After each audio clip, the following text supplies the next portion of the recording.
ఆయనకి ఇష్టమైన పాత్రగా, ఆయన పనికొచ్చే పాత్రగా. నేను పనికి రావాలని నువ్వు ప్రయత్నం చేస్తున్నావు, కానీ దేవుడు నిన్ను పనికొచ్చేవాడుగా చెయ్యాలని ఆయన చేతిలోకి నువ్వు వెళ్ళడంలే.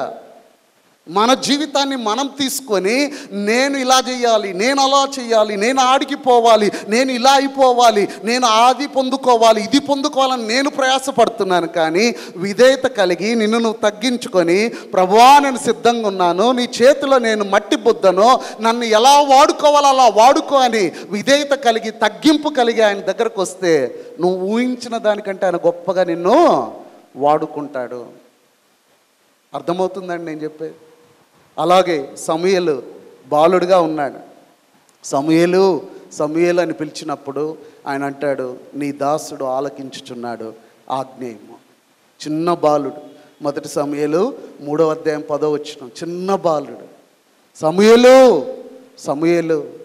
అప్పుడు ఆ ఏలి అంటాడు, వెళ్ళి నేను వింటున్నా ప్రభువా చెప్పు అంటే సమూయేలు అన్నాడట, నీ దాసుడు ఆలకించుచున్నాడు ఆజ్ఞేయం.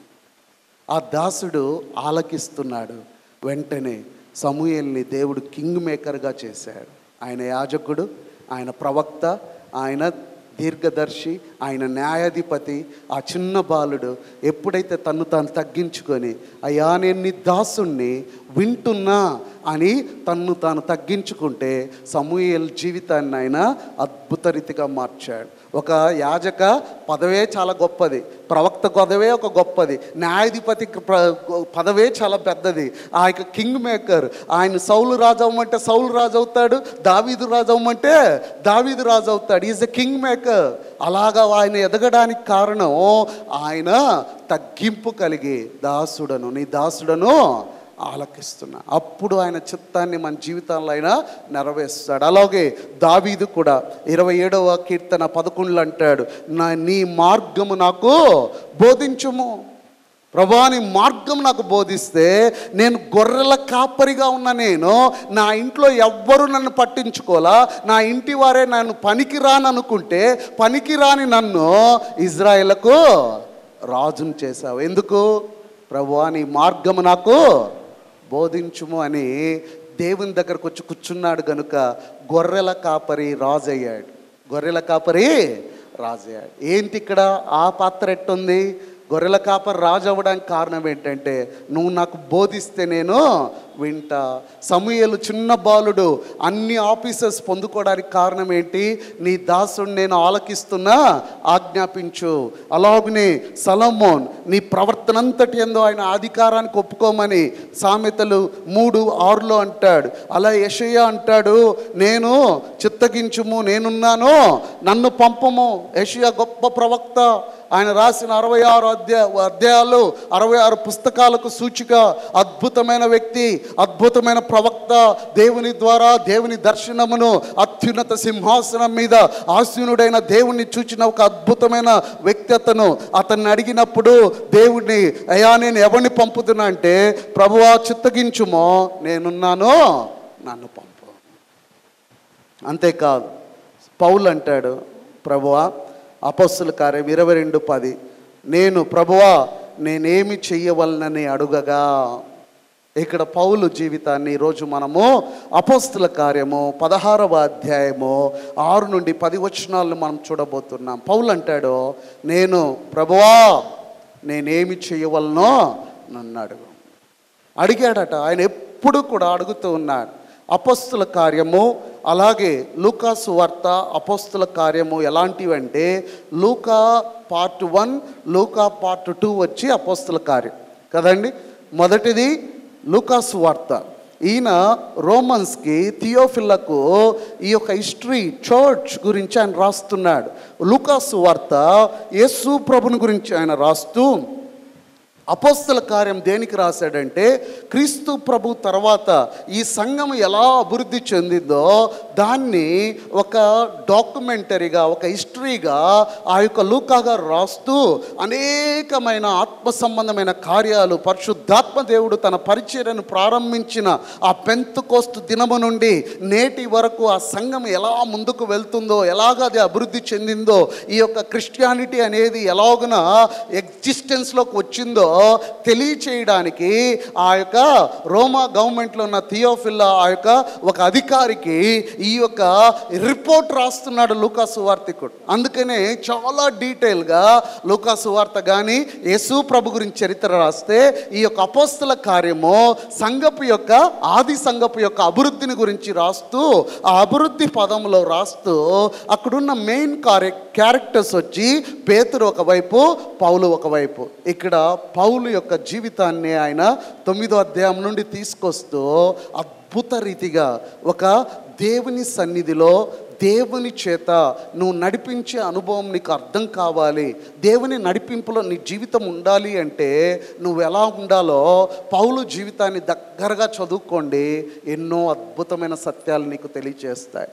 ప్రియ బిడ్డలారా, ఈరోజు నీవు నేను ఏ జీవితం కలిగి ఉన్నామో, కంఫర్ట్ ఉండొచ్చు గాక, అన్నీ బాగుండొచ్చు గాక, అన్నీ సంపాదించుకోవచ్చు గాక, అన్ని విషయాల్లో సంతృప్తి కలిగి నువ్వు ఉండవచ్చు గాక, కానీ ఎప్పుడైనా నువ్వు ప్రశ్నించుకున్నావా, ప్రభువా నిజంగా నా జీవితం నీ చిత్తంలోనే నడిపించబడుతుందా? నేనేం చేస్తున్నానో, నేను ఏ పని చేస్తున్నానో, నేను ఎలా ఉన్నానో, నేను ఎలా పరిచర్య చేస్తున్నానో, నేను కుటుంబంలో ఎలా ఉన్నానో, నేను సంఘంలో ఎలా ఉన్నానో, నేను సమాజంలో ఎలా ఉన్నానో, నేను ఎప్పుడైనా ప్రభుని ప్రశ్నించామా? నిజంగా ప్రభువా నేను నీ నడిపింపులోనే ఉన్నానా? ఎప్పుడైనా అడిగారా? ఈరోజు ఒక కంఫర్ట్ జోన్లో నేను ఉన్నప్పుడు ఇది కాదు, యూ హ్యావ్ టు షిఫ్ట్, ఇది కాదు నువ్వు మార్చుకోవాలి, ఇది కాదు నువ్వు సరి చేసుకోవాలి అని ఉన్నట్టుండి వెంటనే నీ జీవితంలో మార్పు కలిగిన పరిస్థితులు ఇప్పుడు వరకు ఉన్నాయా? అప్పుడు దాకా నేను ఇలా ఉంటిని, ఇదిగో ఈ క్షణం దేవుడు నన్ను నడిపించగానే, దేవుడు నాతో మాట్లాడగానే, దేవుడు నన్ను పట్టుకోగానే, దేవుడు నన్ను విడిపించగానే, దేవుడు నాకు విడుదల ఇవ్వగానే నా జీవితం సంపూర్ణంగా మారిపోయింది. మళ్ళా no turning back, I decided to follow Jesus అనే అంశము, ఆ అనుభవం నా జీవితంలో ఉందా? ఇది చాలా ఇంపార్టెంట్. ఇది లేకపోవడానికి కారణం ఏంటంటే నేను ఎక్కడో మన ఆత్మీయ జీవితంలో ఎండిపోయాం కనుక దేవుని యొక్క మలుపు, దేవుని యొక్క నడిపింపు మనలో కనపడడం లేదు. నీకు నువ్వుగా లేస్తున్నావు, నీకు నువ్వుగా నడుస్తున్నావు, నీకు నువ్వుగా కూర్చుంటున్నావు, నీకు నువ్వుగా కష్టపడుతున్నావు, నీకు నువ్వుగా సంపాదించుకుంటున్నావు, కానీ అది దేవుని నడిపింపులో నా జీవితం ఉందా లేదా అన్న విషయాన్ని నేను గమనించడం లేదు. ఇదే విషయాన్ని ఈరోజు అపోస్తుల కార్యం 16వ అధ్యాయం 6 నుండి 10 వచనాల్లో ఉన్న అనుభవాన్ని ద్వారా మీకు కొన్ని విషయాలను ఎలా మనము దేవుని చిత్తాన్ని తెలుసుకోవాలో, దేవుని చిత్తంలో దేవుని నడిపింపులో మనము వెళ్తున్నామా లేదా అన్న విషయాన్ని ఎలా మనము కనుగొనాలో ఈరోజు నేను మీతో మాట్లాడాలని అనుకుంటున్నాను. ప్రియమైన బిడ్డలారా, ఇది చూడండి, ఈ యొక్క 16వ అధ్యాయము పౌలు శీలలు ఇద్దరు కలిసి చేస్తున్న 2వ మిషనరీ జర్నీ. దాదాపుగా అపోస్తలుడైన పౌలు ఆ యొక్క 3 మిషనరీ జర్నీలు చేశాడు. 4వ మిషనరీ జర్నీ కూడా, అది కూడా 4వదిగా పరిగణించబడుతుంది. ఈ యొక్క మిషనరీ జర్నీస్లో 2వ మిషనరీ జర్నీ చాలా అద్భుతమైంది. ఈ అద్భుతమైన ఈ మిషనరీ జర్నీలో దేవుని యొక్క చిత్తాన్ని, discovering the God's will of God, దేవుని యొక్క చిత్తాన్ని ఎలా తెలుసుకోవాలి, అనుదిన జీవితాల్లో దేవుడు మన జీవిత ప్రయాణంలో దేవుని చిత్తాన్ని మనకు తెలియచేస్తాడు. ఆ తెలియచేసిన జీవితాన్ని, ఆ అనుభవాన్ని నేను ఎలా తెలుసుకుంటాం?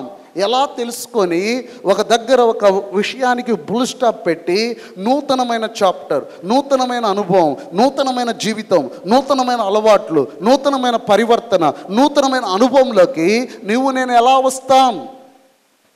ఎలా వస్తాము అంటే నువ్వు విధేయత కలిగి ఆయన నడిపింపులోకి నీ జీవితాన్ని తెచ్చుకున్నప్పుడు నువ్వు అలాగున మారగలుగుతావు.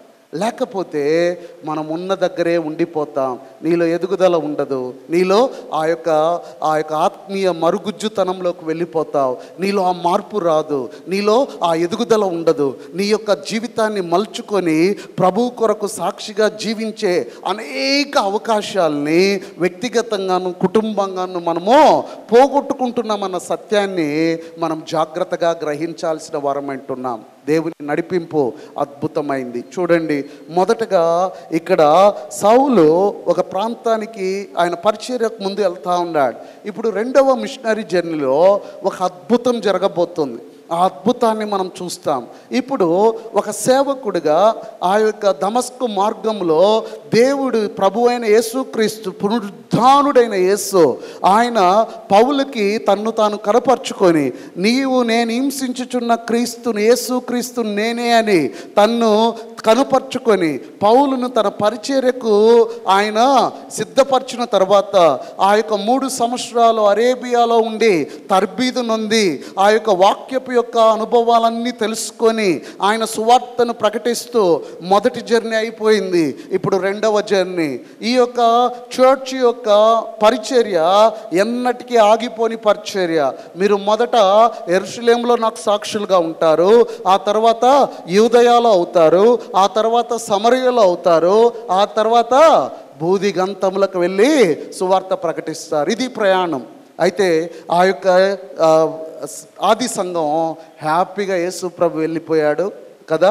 ఇది మనకు ఆ యొక్క లెంట్ డేస్ 40 డేస్ అయిన తర్వాత మనం 40 డేస్లో ఉన్నాం యాక్చువల్గా. ఎందుకంటే ఇంకొక 40 డేస్ మీరు కావాలంటే 60 రోజులు క్రీస్తు జ్యోతి ఆరాధన క్రిస్మస్ ఉంది, లెంట్ డేస్ ఇంకొక 40 రోజులు ఉంది, దాదాపు 100 రోజులు అయిపోయింది. ఇంకొక 40 రోజులు కూడా చేసుకునే అవకాశం ఉంది. అదేంటి అంటే యేసు ప్రభువారు పునరుద్ధానుడైన తర్వాత 40 రోజులు ఆయన ఇదే భూమి మీద ఉండి ఆ యొక్క శిష్యులకు తన్ను తాను కనపరుచుకుంటూ 40వ దినాన ఆయన పునరుద్ధానుడైపోయాడు. ఆ యొక్క ఆరోహణం అయిపోయి పరలోకానికి వెళ్ళి తండ్రి కుడిపార్శ్వమున కూర్చున్నాడు. కాబట్టి ఆ యొక్క క్యాథలిక్ మరియు లూథరన్ అండ్ సిఎస్ఐ చర్చెస్ ఈ 40 డేస్ని కూడా, అనగా రిజరెక్షన్ అయిన ఆ 40 డేస్ కూడా హోలీ డేస్గా పాటిస్తారు. ఇది చాలా ప్రశస్తమైన దినాలు. ఎందుకంటే ప్రభువు ఆ 40 దినాలు ఆత్మరూపైన ఆ యొక్క మహిమ శరీరం ధరించి ప్రజలకు కనపడుతూ విశ్వాసులను బలపరుస్తూ వాళ్ళందరినీ చేస్తున్నాడు. ఆయన 40వ దినం వెళ్ళిన తర్వాత 50వ దినం పరిశుద్ధాత్మ దేవుడు ఆ యొక్క మేడగద్దె మీద తన పరిచర్యను ప్రారంభించిన పెంతెకోస్తు దినముతో ఆ యొక్క సంఘ స్థాపన ప్రారంభమైన అనుభవము.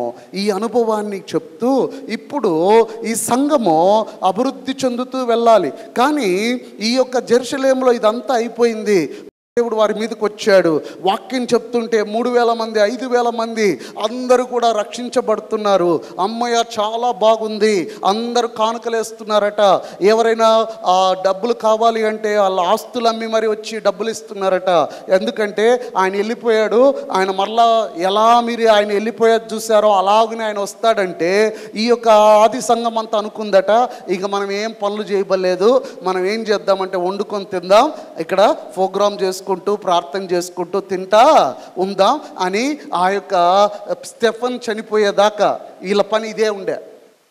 అందరు కూడుకుంటారు, రొట్టె విరుస్తారు, మళ్ళీ గొడవలు, నాకు తక్కువ ముక్కలు పడ్డాయి, నీకు ఎక్కువ ముక్కలు పడ్డాయి, ఈ గొడవ. వాళ్ళ గ్రీకులు కాబట్టి మాకు తక్కువ వేశారు, వాళ్ళకి యూదులు కాబట్టి వాళ్ళకి ఎక్కువ వేశారని గొడవ వస్తే, ఒరే ఈ గొడవలన్నీ వద్దురా, మీరు ఎలక్షన్ పెట్టుకొని ఎవరిని కావాలో వాళ్ళని ఎన్నుకోండి అంటే సంఘ పెద్దల్ని ఎన్నుకొని మేము వాక్యం చెప్పాలా, అడ్మినిస్ట్రేషన్ చేయాలా? ఆత్మీయత వేరు, అడ్మినిస్ట్రేషన్ వేరు. ఆ యొక్క ఫిజికల్ నీడ్స్ని ఏర్పాటు చేసే వాళ్ళని కొంతమంది వాళ్ళని ఎన్నుకోండి, ఆత్మీయంగా నడుచుకునే వారిని ఆ స్పిరిచువల్ అట్మాస్ఫియర్, ఆ పుల్పిట్కి ఆ ఫ్రీడమ్ ఇచ్చి వాళ్ళని ఆ పరిచర్య, ఆత్మీయ పరిచర్య చేయడానికి మాత్రమే ఉండాలన్న ఆలోచన వచ్చి అన్నీ చేసుకుంటున్నారు. కానీ దేవుని చిత్తం అది కాదు కదా. యెరూషలేములో తర్వాత నువ్వు ఎక్కడికి వెళ్ళాలి? ఇప్పుడు నెక్స్ట్ యూదయాకు పోవాలి, యూదయ తర్వాత సమరయకు పోవాలి, సమరయ తర్వాత భూదిగంతలకు పోవాలి. నువ్వు ఒక్క దగ్గర ఆగిపోవడానికి కాదు దేవుడు నిన్ను ట్రైన్ చేసుకుంది, ఒక్క దగ్గర ఉండిపోవడానికి కాదు దేవుడు నిన్ను పిలుచుకుంది. ఒకే దగ్గర కూర్చొని జీవిత కాలం అదే సీట్లో కూర్చొని అక్కడి నుండే వెళ్ళడానికి కాదు. దేవుడు నిన్ను ట్రైన్ చేసి, నిన్ను మాట్లాడి, నిన్ను మలుచుకొని అద్భుత రీతిగా అనేక మందికి ఆయన నిన్ను ఒక గొప్ప పాత్రగా వాడుకోవాలనుకుంటున్నాడు. ఆ మలుపు లేకనే మనం ఇక్కడే ఉండిపోతున్నాం. ఎప్పుడైనా గమనించండి, పాత నీరు వెళ్ళాలి, కొత్త నీరు రావాలి. అదే నీరు ఉన్న దగ్గరే వచ్చిన నీళ్ళన్నీ వచ్చాడు ఆగుతూ ఉంటే ఫస్ట్ రోజు బాగానే ఉంటాయి, రెండో రోజు కూడా బాగానే ఉంటాయి, వారం తర్వాత, ఇంకొక నెల తర్వాత, ఇంకో సంవత్సరం తర్వాత అటుపక్క పోతే ఈ నీళ్ళు ఏందబ్బా ఇట్ట ఉన్నాయి, ఏమంటే నానా రకాలైన పాసి, నానా రకాలైన మురికి. ఈ యొక్క సంఘము ఆడే స్టగ్నిమెంట్గా ఉండి మురికి గుంటగా ఉండడానికి దేవుడు ఇష్టపడలా. అందుకని ఆయన పర్సిక్యూషన్ స్టార్ట్ చేశాడు, హింసలు పెట్టాడు.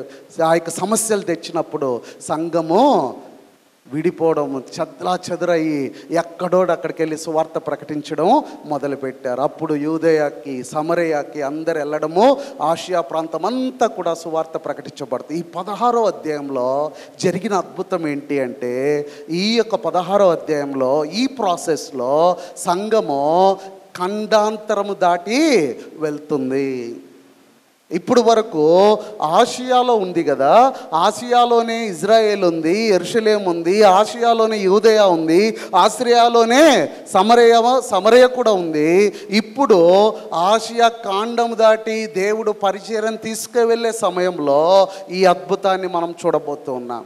ఈ యొక్క అపోస్తల కార్యాన్ని మనము భూతద్దంలో పెట్టి చూస్తూ ఉన్నప్పుడు ఆ దర్శనం, ఆ అద్భుతం, ఆ ఆశ్చర్య కార్యాలు అవన్నీ చేస్తూ ఉంటే సైమల్టేనియస్గా దేవుని యొక్క నడిపింపు ఆ సంఘానికి ఉన్న అనుభవాన్ని మనం చూస్తాం. ప్రతి అద్భుతం వెనకాల, ప్రతి వ్యక్తి వెనకాల, ప్రతి దర్శనం వెనకాల, ప్రతి ఒక్క భాషలు మాట్లాడిన వెనకాల దేవుడు తన సువార్తను, సంఘాన్ని నడిపించిన అనుభవాన్ని మనం చూస్తాం. అపోస్తల కార్యంలో చాలామంది అద్భుతాలను మాత్రమే చూస్తారు. అపోస్తల కార్యంలో చాలామంది పరిశుద్ధాత్మ దేవుని యొక్క నడిపింపే చూస్తారు. చాలామంది దేవుని యొక్క దర్శనాల్ని మాత్రమే చూస్తారు. అట్లాంటివి మాకు కూడా కావాలంటారు. కానీ దేవుని వాక్యాన్ని నేర్చుకునేవాడు ఏం చూస్తాడంటే, ఆ దర్శనం తర్వాత ఏం జరిగింది, ఆ అద్భుతం తర్వాత అక్కడ ఆ గ్రామంలో ఏం జరిగింది, ఆ పట్టణంలో ఏం జరిగింది. ఈ సంఘము ఆ యొక్క అపోస్తల కార్యం 1వ అధ్యాయం 8వ వచనంలో ఉన్న ఆ యొక్క యెరూషలేము, యూదయ, సమరయ, దిగంతల అంతం వరకు సువార్త ఎలా ప్రకటించబడింది అనేది అపోస్తల కార్యం.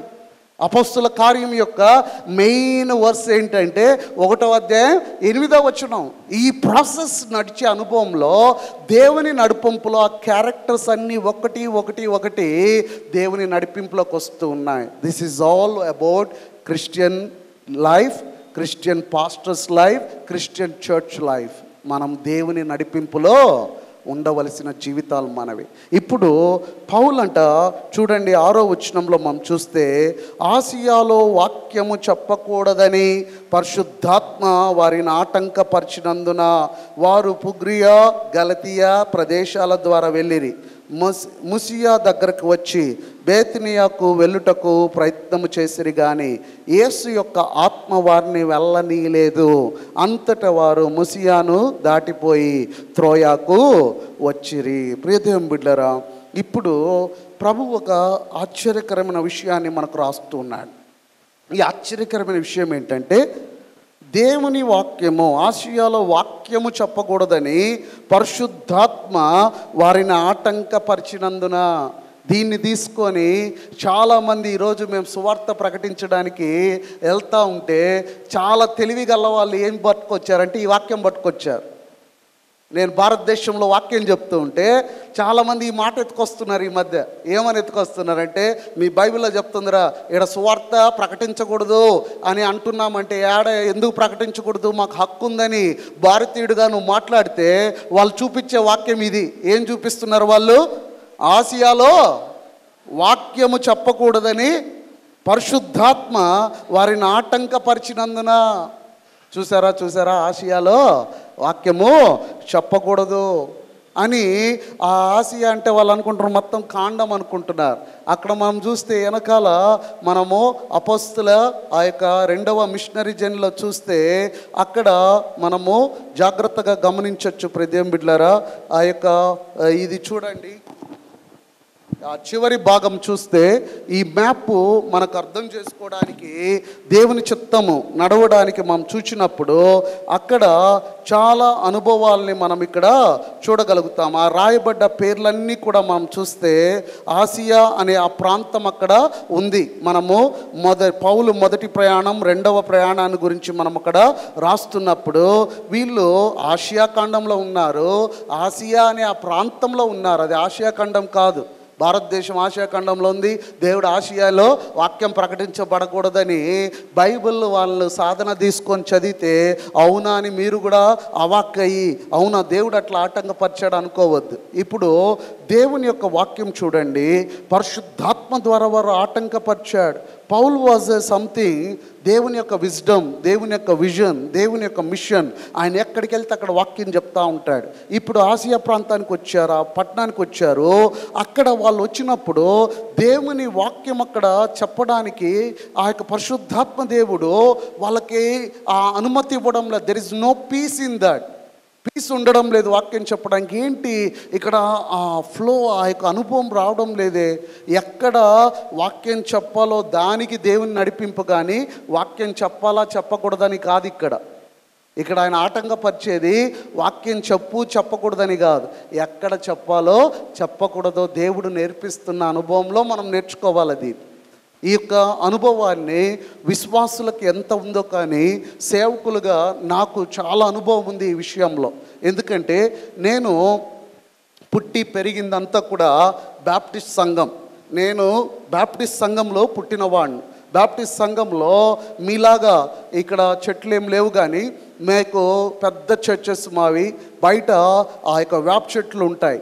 వాటిల్లో ఇలాగనే బైక్ అంతా కూడా పార్క్ చేసి ఉంటే ఇక్కడ ఆరాధన జరుగుతూ ఉంటే సండే స్కూల్ అవన్నీ అవ్వగానే మేము బయట చెట్ల కింద ఇక్కడ పాటలు అన్నీ జరుగుతూ ఉంటే మా చిన్న వయసులో చెట్ల మీద కూర్చునే వాళ్ళం. అదంతా అయిన తర్వాత మళ్ళీ వచ్చి ఆ యొక్క చర్చిలో ఉన్నవన్నీ సర్దేసి వెళ్ళిపోయే వాళ్ళం. అది అయ్యే వరకు అక్కడ నుండి దేవుడు స్టెప్పుగా నన్ను ఇక్కడికి తీసుకొచ్చాడు.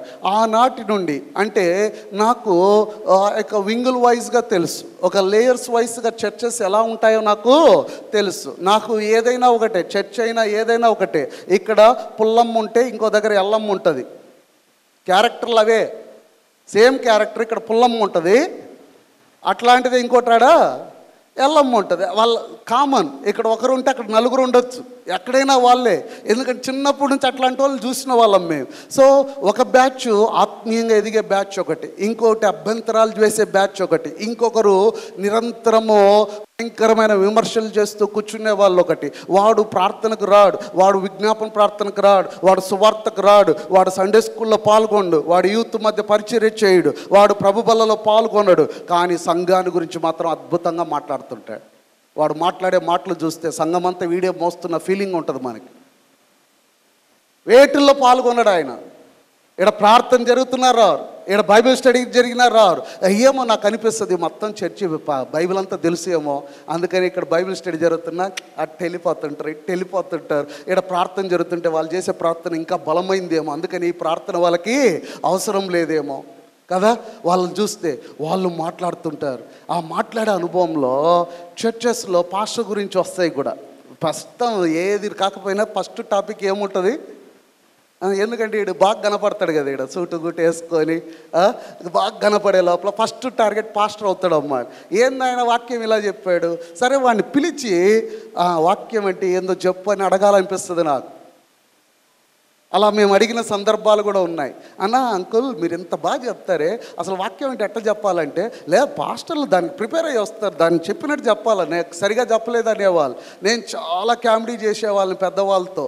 ఒక్కోసారి నేను పాస్టర్ అయిన తర్వాత సార్ వాళ్ళిట్టా వీళ్ళిట్టా అని వస్తుంటే నేనేం చేసేవాడిని అంటే, పాస్టర్ బ్రదర్ మీకు చర్చ్ అంటే ఎంత ప్రేమ బ్రదర్, మీరు ఎంత ఆశ ఉంటే ఇన్ని మాటలు ఇన్ని కష్టాలు చెప్తున్నారు కదా బ్రదర్, రండి అని ఒకరోజు వాడిని కూర్చోబెట్టి అరగంట మోకాలు వచ్చి ప్రార్థన చేయించాను. జీవితంలో ఆడ 12 ఏళ్ళు ఉన్నా మళ్ళా వచ్చి చర్చి గురించి కానీ ఇతరుల గురించి మాట్లాడి వాడిని కూర్చోబెట్టాలా. మీ ఇంటికి కూడా ఎవరైనా అది ఇట్టా ఇది ఇట్టా వాళ్ళిట్టా వీళ్ళిట్టా వచ్చారనుకో, వాళ్ళ నుంచి తప్పించుకునే మార్గం ఒకటే, దేవుని సన్నిధే. వాడిని కూర్చోబెట్టి మోకరిచ్చండి. నీ ఇంటికి వస్తారు కదా, అయ్యా మాకు అజ్జే అని దయచేసి మిమ్మల్ని అడుగుతున్నా, సంఘం వెళ్ళ అంత దర్శనంతో వాళ్ళు వస్తే దయచేసి ఫ్యామిలీ మొత్తం వాళ్ళతో పాటు మోకరించి అట్లీస్ట్ ఒక 10 మినిట్స్ నుంచి అరగంట దాకైనా ప్రార్థన జరిపించండి. దేవుడు తప్పకుండా మన సంఘాలను మారుస్తాడు, తప్పకుండా మారుస్తాడు. ఆశతో కదా వాళ్ళు వస్తున్నారు, మేము ఇచ్చేసేద్దామని కదా వస్తున్నారు. Make them, don't give them their years. వాళ్ళతో కలిసి దేవునికి ప్రార్థన చేయండి. ఇన్ని చెప్తున్నప్పుడు నేనేమనుకున్నా, ఒరే ఇక్కడి నుంచి అక్కడి నుంచి వాక్యం మా సార్ వాళ్ళు కూడా చెప్పా, సార్ మీరు సీరియస్గా వెళ్తే అందరూ కూడా బాగలేదంటున్నారు సార్, అది ఎట్లా కాదు ఆడాడ చెప్పండి సార్, సీరియస్ నుంచి వెళ్తేనే వీళ్ళు నా గురించే చెప్పానంటే నేను పొరపాటున ఆది కాండం నుంచి ప్రకటన నుంచి ఒక్కొక్క బిట్టు తీసుకొని చెప్పాను అనుకోండి, అప్పుడు వీళ్ళు నా కొరకే వాక్యం ఎత్తాడని చెప్తారు సార్. ఎట్లా చెప్పినా తలకాయ నొప్పే సార్ వీళ్ళతో. అదే నాకు ఏ మార్కో ఏ మత్తయో ఒక్కొక్కటి పోయే, నాకు ఈ క్యారెక్టర్స్ కాదు, ఆ అధ్యాయం ఏంటి అక్కడ ఏం చెప్తుంది అది ఇంపార్టెంట్. అలా నేను నా యొక్క పరిచర్యను ప్రారంభించిన 15 ఏళ్ళ ఈ పాస్టర్ పరిచర్యలో బుక్ బై బుక్ వెళ్తూనే ఉంటాను. అది ఐ నో బైబిల్ స్టడీ ఏంటో తెలుసు, ప్రీచింగ్ ఏంటో తెలుసు. ప్రీచింగ్ ఒక్క విషయము మరలా చెప్పింది చెప్పకుండా దేవుని వాక్యములు ఏముందో అనుదిన జీవితాల్లో నేడు ఉన్న పరిస్థితులకు అనుగుణంగా నేటి విశ్వాసి ఎలా ఆ వాక్యాన్ని అన్వయించుకోవాలో దాన్ని వివరించి చెప్పేది ప్రసంగం అయితే, బైబిల్ స్టడీ అక్కడ వచనము వర్డ్ బై వర్డ్ దాని గురించి వచనము ఆ యొక్క డీల్ చేసేది బైబిల్ స్టడీ. అందుకని ఆ ప్రీచింగ్ చేస్తున్నప్పుడు చాలాసార్లు వాక్యం అవుతుంది. నాది దాదాపుగా మిడ్-నైట్ 1-2 దాకా రాసుకొని ఫైనల్ చేసుకొని ఆ వారమంతా గ్యాదర్ చేసిన ఆ ఇన్ఫర్మేషన్ అంతా రేపు ఏం చెప్పాలి అని రాత్రంతా దాని గురించి చేసిన చాలాసార్లు నా జీవితంలో నిద్రలేని రాత్రులు ఉన్నాయి. ఆ శనివారపు రాత్రి వాక్యం అయిపోయింది. ఇదిగో ఇట్లాంటి బుక్స్ అన్నీ ఎన్నో డైరీస్ వాక్యాలుగా రాయబడ్డాయి. నువ్వు ఎప్పుడు పిలిచి సార్ ఆ రోజు మీరు ఏం చెప్పారో చెప్పండి అంటే ఆ పాయింట్ ఏం చెప్పానో, అక్కడ ఇలస్ట్రేషన్ ఏం చెప్పానో, ఏ పాయింట్ ఆఫ్ వ్యూలో కాంటెస్ట్ నేను కనెక్ట్ చేశానో మీకు వివరంగా నేను చెప్పగలను. అంతగా ఆ నోట్స్ చేసుకుంటాం. ఆ తర్వాత సిద్ధపడి ఫైనల్ అయిపోయిందని పండుకునే టైంలో ఒక్కొక్కసారి రాత్రి ఆ వాక్య విషయంలో సాటిస్ఫాక్షన్ ఉండదు. I have to get up in the morning again 3 o'clock 4 o'clock లేసి మళ్ళా బుక్స్ చదువుతుంటే పాస్టమ్మ గారు మధ్యలో లేస్తుంటుందమ్మ. నేనేం చేస్తుంటానో చూస్తూ ఉంటుందమ్మ. టక్కని లేస్తుంది, 12కి చూస్తుంది, ఓకే ఇంకా రాసుకుంటా ఉన్నాడు. అప్పుడప్పుడు అంటుంది, నువ్వు ఏమి ఎంప్టీఎచ్ చేసావు, ఇంత జాబ్ చేస్తావు, మా నాన్న అయితే అసలు ప్రిపేరే కాడు, నువ్వేమి ఇంత ప్రిపేర్ అవుతావంటే. వాళ్ళ నాన్న చాలా అద్భుతమైన అనుభవం కలిగిన సేవకుడు. భర్త ఎప్పుడు నాన్నలాగా ఉండడు కదా, డిఫరెంట్. చెప్తూ నాన్న వేరమ్మా నేను వేరమ్మా, I have to prepare it. ఎందుకంటే 100 మంది ఒక ప్రశ్నతో వస్తారు, I have to give them right answers ఇవ్వాల్సి ఉంటుంది. కానీ మళ్ళీ 3 గంటలకు లేస్తే ఆమె 3 గంటలకు ప్రార్థనకు లేస్తుంది. మళ్ళీ కూర్చొని ఏంది రాత్రంతా నిద్రపోలేదంటే, లేదు I got something feeling, message ఏదో ఈరోజు సిద్ధపడింది కానన్నట్టుంది, నాకు ఆ పీస్ లేదన్నప్పుడు అన్నీ ఇంకా డైరీస్ అన్నీ తీసి ఏంటి ఎందుకంటే ఏదో ఒక పాత మెసేజ్ దేవుడు మళ్ళీ దాన్ని ఇస్తాడు. ఈరోజు నువ్వు ఇది చెప్పాలి. దేవుడు అక్కడ ఈ సందేశాన్ని ఆటంకపరిచాడు, కానీ ఏది ఎక్కడ ఎప్పుడు ఎలా చెప్పకూడదో ఆయన ఇచ్చేస్తాడు. వాక్యం చెప్పకూడదని కాదు, ఆయన ఆ వాక్యం ఇచ్చిన తర్వాత I go and sleep and come here I preach. ఈరోజు ఇది కాదు, I will go for different thing, we will continue. ఈరోజు సిద్ధపడింది మళ్ళా నా యొక్క ఓపిక, నా యొక్క యథార్థతను బట్టి మళ్ళా దాన్ని చేసుకుంటూ వెళ్తాం. దేవుడు అలాగున చేసినప్పుడు అనుదిన జీవితంలో నీవు నేను ఏం చేయాలి, నీ యొక్క వాక్యము ప్రకటించకూడదు అని ఆటంకపరచడానికి కారణం ఏంటి? ఆటంకపరచడానికి సాధారణ విషయాల్లో నువ్వు విధేయత చూపితే దేవుడు నీతో మాట్లాడతాడు. ఆ యొక్క పౌల్ని దేవుడు ప్రీచర్గా పిలిచాడు. ప్రీచర్గా పిలిచినప్పుడు ప్రీచర్గా ఆయన ప్రీచింగ్ చేయాలి. ఎప్పుడైతే ఆయన ప్రీచర్గా ప్రీచింగ్ చేస్తున్నాడో ఆ ప్రీచింగ్ చేసిన దాన్ని దేవుడు ఆటంకపరుస్తున్నాడు. ఇక్కడ కాదు నాయన, you have to go somewhere కదండి. మన జీవితాల్లో కూడా దేవుడు ఇక్కడ కూర్చున్న వాళ్ళలో చాలామంది స్టూడెంట్స్ ఉన్నారు, భర్తలు ఉన్నారు, భార్యలు ఉన్నారు, టీచర్స్ ఉన్నారు, ఉద్యోగస్తులు ఉన్నారు, కోడళ్ళు ఉన్నారు, అత్తలు ఉన్నారు, అల్లుళ్ళు ఉన్నారు, కొడుకు కుమార్తె మనవ సంతానం ఇక్కడ ఉంటున్నారు. మీ యొక్క విషయంలో దేవుడు మీకు ఏమిచ్చాడో అది నమ్మకంగా మీరు చేస్తేనే దేవుని యొక్క నడిపింపు మీరు చూడగలుగుతారు. చూడండి, ప్రసంగి 9వ అధ్యాయం 10వ వచనం. ప్రసంగి 9వ అధ్యాయము 10వ వచనం.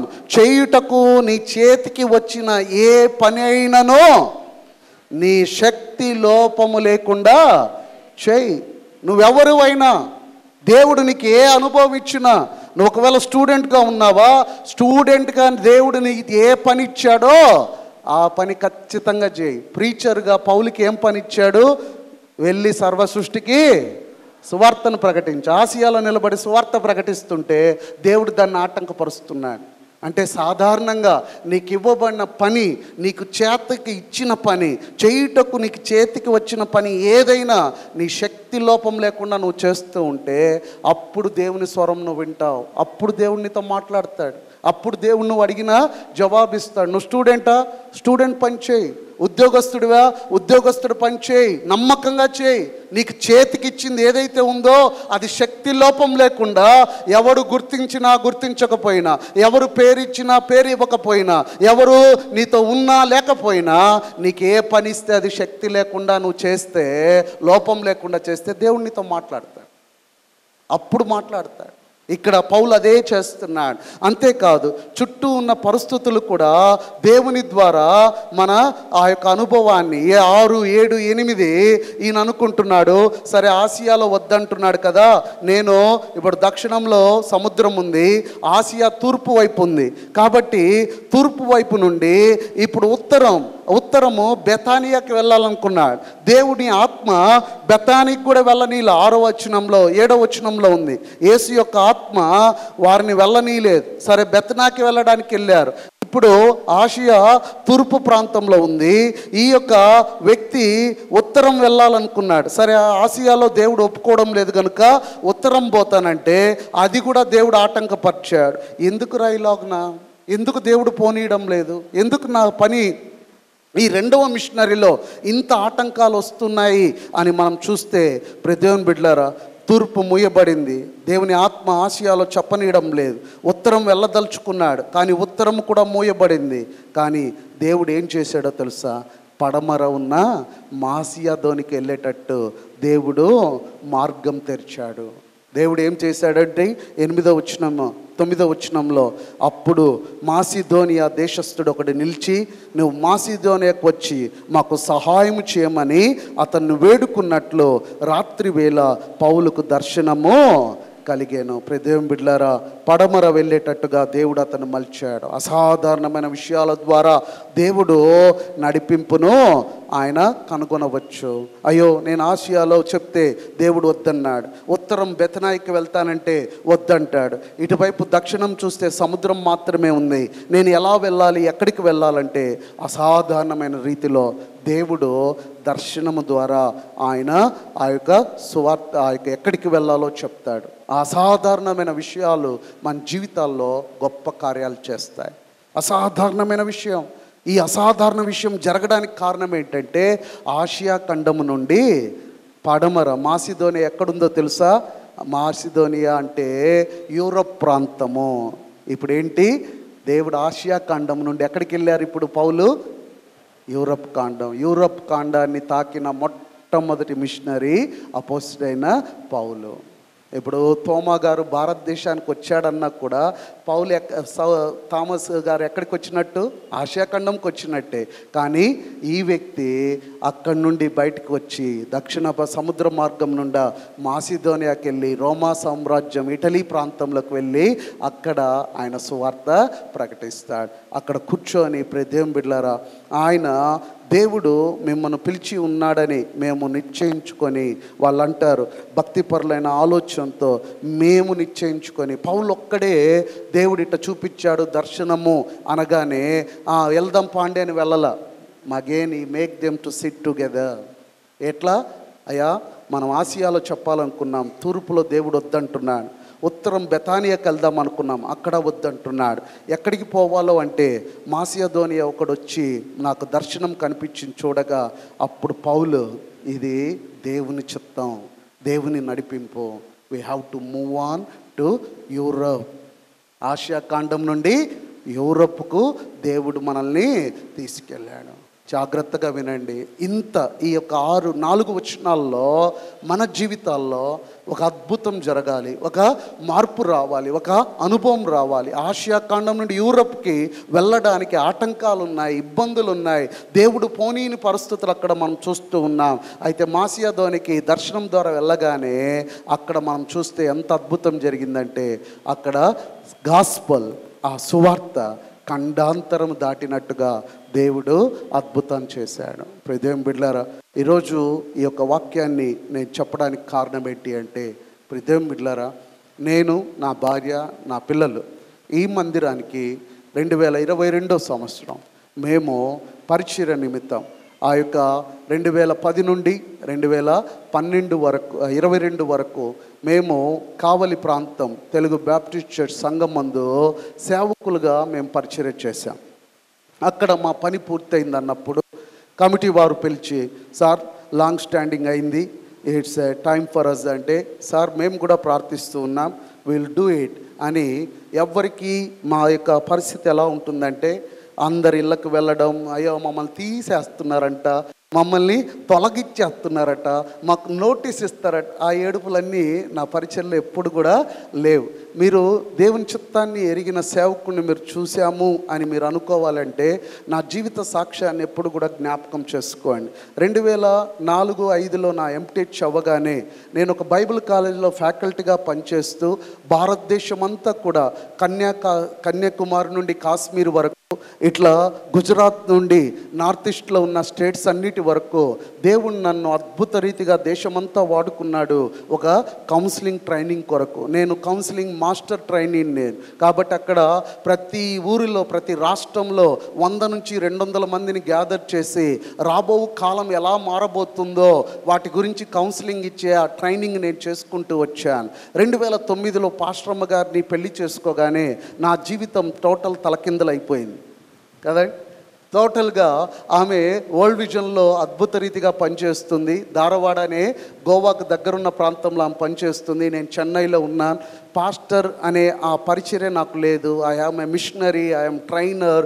నేను దేశాలు ఆ యొక్క రాష్ట్రాలన్నీ తిరిగి ఆ యొక్క ప్రాంతాలకు వెళ్తున్నా. నేను అనుకున్నాను నెక్స్ట్ ఇప్పుడు భారతదేశంలో ఉన్న రాష్ట్రాలన్నీ అయిపోయినాయి కాబట్టి దేవుడు నన్ను మరొక దేశానికి తీసుకెళ్తాడేమో, అందుకనే చెన్నైలో నన్ను ఆయన బిల్డ్ చేస్తున్నాడు, నాకు ఇంత ఆ యొక్క ఆధిక్యత నాకు ఇస్తున్నాడు. ఇంకా పాస్టరమ్మ గారు కూడా వరల్డ్ విజన్ అంటే మెయిన్ ఆఫీసు వరల్డ్ విజన్ చెన్నైలోనే ఉంది. ఏదో ఒకటి చేసి చెన్నైలో పాస్టరమ్మని వేసుకుంటే నాకు ట్రాన్స్ఫర్ చేయించుకుంటే ఏమవుతుంది, ఎవ్రీథింగ్ విల్ బీ ఫైన్. నేను దేశాలు తిరుగుతుంటే ఆమె చేస్తుంటుంది. ఒక సాధారణమైన మధ్యతరగతి వ్యక్తి ఫినాన్షియల్ విషయంగా ఎట్లా ఆలోచిస్తాడో అవన్నీ మేము క్యాలిక్యులేట్ చేసాం. వాళ్ళు కూడా ట్రాన్స్ఫర్ చేయడానికి ఒప్పుకున్నారు, కానీ చెన్నైకి ఇవ్వాల. తీసుకొచ్చి కావలికి దగ్గరగా ఉన్న ఒంగోలుకి దగ్గర ఉన్న సింగరాయకొండకి ఇచ్చారు. వాళ్ళు ఏమన్నారంటే సింగరాయకొండ చెన్నై దగ్గర అన్నారు. ఏడ దగ్గర ఆల్మోస్ట్ 200 కిలోమీటర్ల పైన, 250 కిలోమీటర్ల పైన ఉంటుంది అది.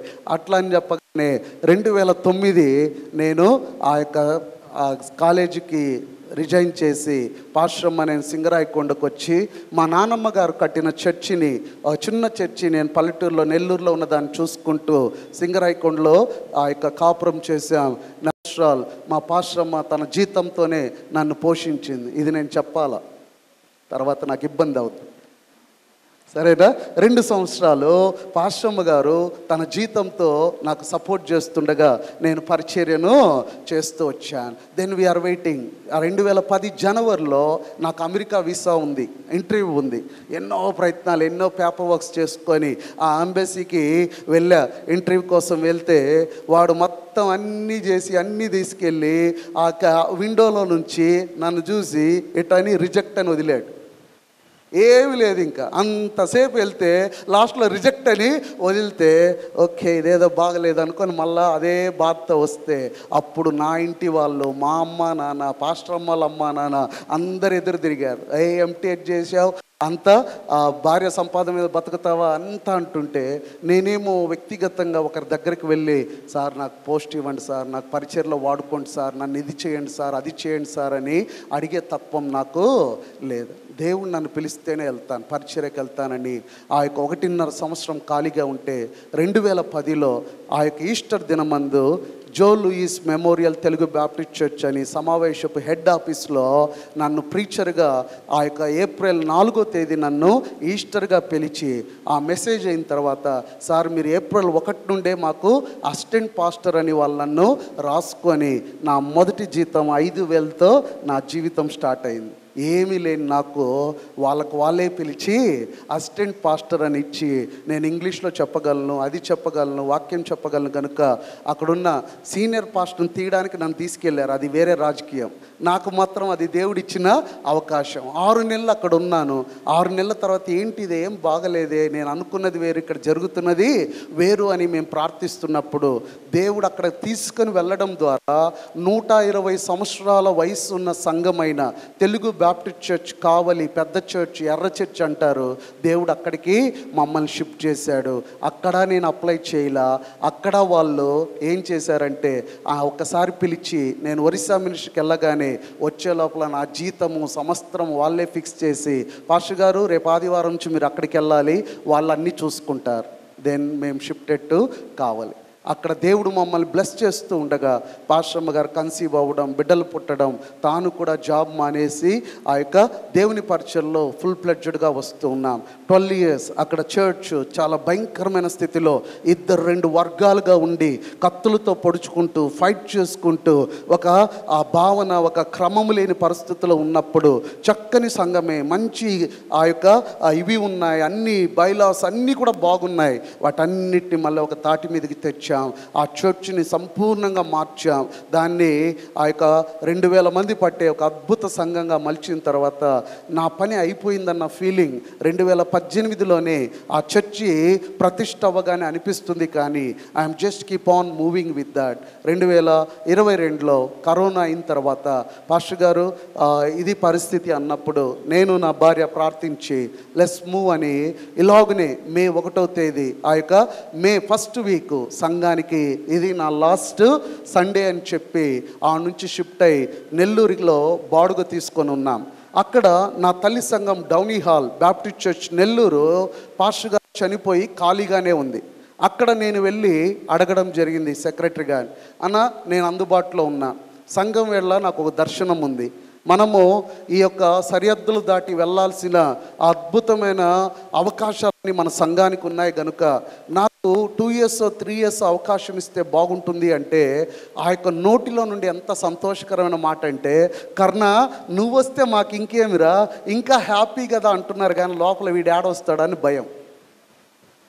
వీడు ఆడొస్తాడు. ఎందుకంటే మా నాన్న మీలాగే ఆడ సెక్రటరీగా పనిచేశాడు, ప్రస్తుతం మా చిన్న ఆయన ట్రెజరర్గా పనిచేస్తున్నాడు. అలా గంట వాళ్ళు చాలా కఠినాత్ములుగా, యథార్థవంతులుగా, ఏదైనా ఎవడైనా వాడు ఇది వేసుకుందాం, సన్మానం చేసుకుందాం అటన్నిటివన్నీ అడ్డు ఇస్తూ సంగమా ఇదే అని అరిసే రకం అనమాట మా వాళ్ళంతా. చర్చిలాగా ఉండాలా, సేవకుల్లాగా ఉండాలా, కమిటీ వాళ్ళలాగా. వీళ్ళనే భరించలేకపోతున్నాం. మళ్ళీ ఈ గంట వాడిని ఆ పులిపీట ఎక్కిస్తే వాడు ఇంకా మేకై కూర్చుంటాడని అందరు అంటున్నారు. కానీ దెన్ స్లోగా చెప్పడం ప్రారంభించారు, నువ్వెందుకు ఇల్లు తిరగకూడదు, ఇల్లు తిరిగితే నా పిక్చర్ ఎలా ఉండేది తెలుసా అక్క, ఆంటీ 3 ఆడపిల్లలు ఆంటీ, ఒక్కసారి మీ చర్చిలో నాకు ఒక్క అవకాశం ఇస్తే 4 రోజులు బతికిపోతాను ఆంటీ. అమ్మ అక్క అని నేను అడక్క తినుంటే నాకు తప్పకుండా ఆ పొజిషన్ వచ్చి ఉండే. కానీ దేవుడు నాతో మాట్లాడాడు.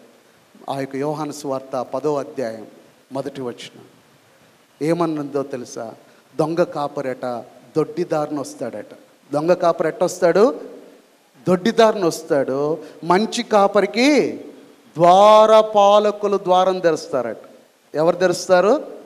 ద్వారపాలకులు. అప్పుడు కంచల ప్రభుదాస్ గారికి కోపం వచ్చేసింది, నిన్ను తీసేశారా రా అని నన్ను కర్నూలుకి కారులో తీసుకొస్తూ మీరు ఆయన ఉద్యోగ సభలో పిలిస్తే నన్ను కూడా ఎత్తుకొచ్చాడు.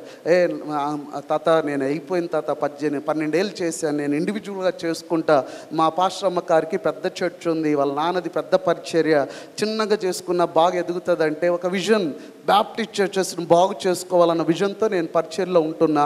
దేవుడు కూడా అలాగనే పెద్ద సంఘాలకు ఆయన తీసుకెళ్తున్న అనుభవాన్ని వ్యక్తిగతంగా నేను చూస్తున్నాను. కాబట్టి పెద్ద ఆయన నాకు చెప్తున్నప్పుడు వింటూ వచ్చాను. కర్నూలుకు వచ్చాను. ఇక్కడ మీతో ఉజ్జీవ సభలు 2022 14 15 తేదీల్లో మీతో నేను ఉన్నాను, మాట్లాడాను. ఇక్కడ సెక్రటరీ గారు దీన్ని మేము ట్రయల్గానే భావిస్తున్నామని వాళ్ళు మాట్లాడుకున్నారు. అంతా ఫైన్ అయింది. ఒక ఫైన్ డే సునీల్ గారు ఫోన్ చేశారు, సార్ కర్నూలుకు రావడానికి మీకు ఇష్టమా అంటే అప్పుడు ఐడి ట్రెండీ గ్లాడీ అందరు కూడా ఉపవాసం ఉండి ప్రార్థన చేశాం. అలాగే సార్ ఇంకో పాస్టర్ కూడా ఉంటారంటే, ఇద్దరు పాస్టర్లు ఎందుకు ఈ సంఘాన్ని చూసినప్పుడు ఇద్దరు పాస్టర్లు ఆల్రెడీ ఇద్దరుండి సమస్య వెళ్ళిపోయిన దాంట్లో దీన్ని ఎడ్యుకేట్ చేయకుండా, సంఘాన్ని పాస్టర్ టీంతో పని చేయకుండా ఇంకొకరిని పెట్టుకుంటే మళ్ళీ విడిపోతారు వీళ్ళు, మళ్ళా రెండుగా బాగుతారు. సార్ కొంచెం సమయం చూడండి, ఒక 6 నెలలు నేను ఈ సంఘ పరిచర్య చేయలేను అంటే మనం రెండో పాస్టర్ గురించి ఆలోచిద్దాం, మీరు ఏ విషయంలో డెసిషన్ తీసుకొని చెప్పండి అన్నప్పుడు మేము ఉపవాసం ఉండి ప్రార్థించగా మళ్ళా సెక్రటరీ గారు చేశారు, ప్రస్తుతానికి మేము అవేవి చేయడం లేదు, మీరు ఒక్కరే పాస్టర్గా ఉంటారు, మీకు అవసరమై సహాయం అంటే we'll look for other one. అంటే ఈ 3 ఏళ్ళు దేవుని దయ వల్ల ఎక్కడ వేరే వారి అవకాశం లేకుండా అన్నీ కూడా దేవుని చాలా చక్కగా జరిగిన అనుభవం. ఇక్కడ కూడా నేను అప్లై చేయలేదు, ఇక్కడికి వచ్చినప్పుడు వారు మాట్లాడి నా సర్టిఫికేట్స్ అన్నీ కూడా వాళ్ళు తీసుకున్నారు, కానీ నేను ఇక్కడ పాస్టర్గా వస్తానని అప్లై చేయకుండానే ఇక్కడికి రావడం జరిగింది. అయితే ఈ 3 సంవత్సరాలు వారు ఇచ్చిన అనుభవం, 3 సంవత్సరాల ఆ యొక్క అద్భుతంగా, సార్ ఇక్కడ మేము పరిస్థితులను బట్టి మీకు 3 years ఇస్తున్నాం, 3 years తర్వాత మీ పరిచర్య నచ్చితే మేము ఎక్స్టెండ్ చేసుకుంటామంటే, ఇప్పుడున్న పరిస్థితులు పాస్టర్లు సంఘాన్ని పాడు చేస్తున్న అనుభవం, సంఘానికి పాస్టర్లకి పులిపిట్ ఇస్తే వాళ్ళ కడుపు కోసం ఈ పులిపిట్లను వాడుకుంటూ సంఘాలని చిన్నాభిన్నం చేస్తున్న పరిస్థితుల మధ్య సంఘ కమిటీ వారు సంఘస్థులు ఒక తెలివిగా 2 years అనో 1 year అనో 3 years అనో పీరియడ్ పెట్టడము కామన్ విషయము. అలా కామన్ విషయంలో మేము కానీ కమిటీ కానీ ఈ 3 years తర్వాత ఎక్స్టెండ్ చేసుకోవాలని కానీ నేను పోవాలని కానీ ఎక్కడా మాకు ఆ తలంపు ఏది రాలేదు. We use to plan about it. Okay, next committee వచ్చిన తర్వాత ఆ యొక్క పోవడమో ఉండడమో వెళ్ళడమో అన్న ఆలోచన అంతా ఉన్న కొంతమంది ఆ మెసేజ్ ఫార్వర్డ్ చేస్తూ అయిపోయిందట, ఫిబ్రవరి నోటీస్ ఇచ్చేస్తారట, పంపించేస్తారంట, ఆ మాటలన్నీ వస్తూ ఉన్నా we are just hoping in God. Okay, దేవుని చిత్తం అనుకొని ఇక్కడికి రాలా, ఏ అమ్మనో ఏ అయ్యనో పట్టుకొని అక్క నా కొరకు చూడు నా అని ఏ బంధువులను పెట్టుకొని మేము ఇక్కడికి రాలా. We came with God's purpose. దేవుని నడిపింపులో మేము ఇక్కడికి వచ్చాం అని ఆలోచించినప్పుడు సరిగా 10 దినాల క్రితం 12వ తేదీ మాకు స్టాంటన్ మెమోరియల్ చర్చ్ నుండి ఒక ఎంక్వైరీ కాల్ వచ్చింది. సార్ మీకు 3 years అయిపోయిందంట కదా, are you willing to come అంటే, నాకు 3 years అయిపోయింది నిజమే, కానీ మమ్మల్ని ఎక్స్టెండ్ చేసుకోవడానికి ఆ యొక్క కమిటీ వారు సిద్ధంగా ఉన్నారు, నాకు ఇక్కడ చాలా కంఫర్ట్గా ఉంది, I'm in a comfort zone, హ్యాపీగా ఉన్నాను నేను ఇక్కడ. ప్రార్థనా మందిరం పాస్టర్ అంటే చాలా ఈజీ, బిజీ కార్యక్రమాలే కానీ పరిచర్య ఎక్కువ ఉంటుంది, కానీ కంఫర్ట్ లైఫ్ కదా. నేను మొన్న పులిపిట్ కూడా చూసి వచ్చా, ఆడొక ఫ్యాన్ ఈడొక ఫ్యాన్ ఉంది, కానీ ఇక్కడ ఏం లేవు. నాకు ఇక్కడొక ఫ్యాను, ఇక్కడొక ఏసీ, ఇక ఎయిర్ కూలరు, మొత్తం కూడా అద్భుతంగా పాస్టర్ గారి కంఫర్ట్ ఏర్పాటు చేసే చర్చ్ ఇది. అలాగే మీ ధారాళంగా ఇచ్చే కానుకలు కావచ్చు, నేను మీ ఇంటికి రాలేకపోయినా కొంతమంది అయితే ఇంటికి వచ్చి బ్లెస్ చేసి వెళ్తున్న ఆ యొక్క అనేక మందిని నేను చూస్తున్నప్పుడు ఒక పాస్టర్గా చాలా కంఫర్ట్ జోన్ ఇది. ఇప్పుడు ఆ యొక్క స్టాంటన్ వాళ్ళు వచ్చినప్పుడు శాలరీ ఇస్తారనో అది ఇస్తారని రాలా. సార్ నేనైతే అప్లై చేయను, ఏదైనా జరగాలి అంటే మనమందరం ఒకే టౌన్లో ఉన్నాం, ఒక పని చేయండి, మీరు మా కమిటీ వారిని సంపాదించండి, let you talk with them.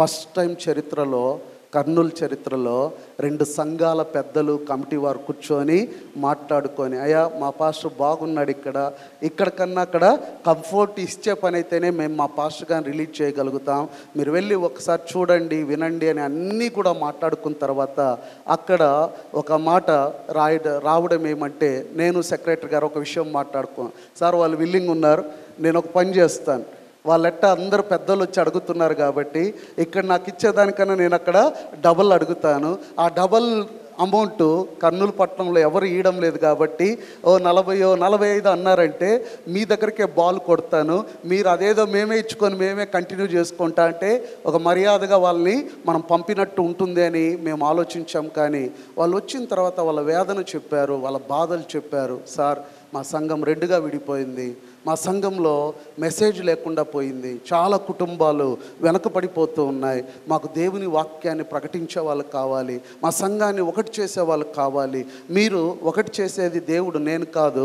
కానీ నాకు పుల్పిట్ ఫ్రీడమ్ ఇస్తారంటే నేను వచ్చి నా ప్రయాస పడతాను. దేవుని వాక్యానికి ఆ శక్తి ఉంది, అది అనేకుల్ని ఒకటి చేయగలదు అని వాళ్ళకి చెప్పి వాళ్ళతో మాట్లాడినప్పుడు వాళ్ళు అద్భుత రీతిగా, మేము మాట వరుసకి సార్ ఇక్కడ నాకు 30 ఇస్తున్నారు, నేను 60 ఇస్తే వస్తానంటే వాళ్ళు 60 ఇవ్వడానికి కూడా సిద్ధపడ్డారు.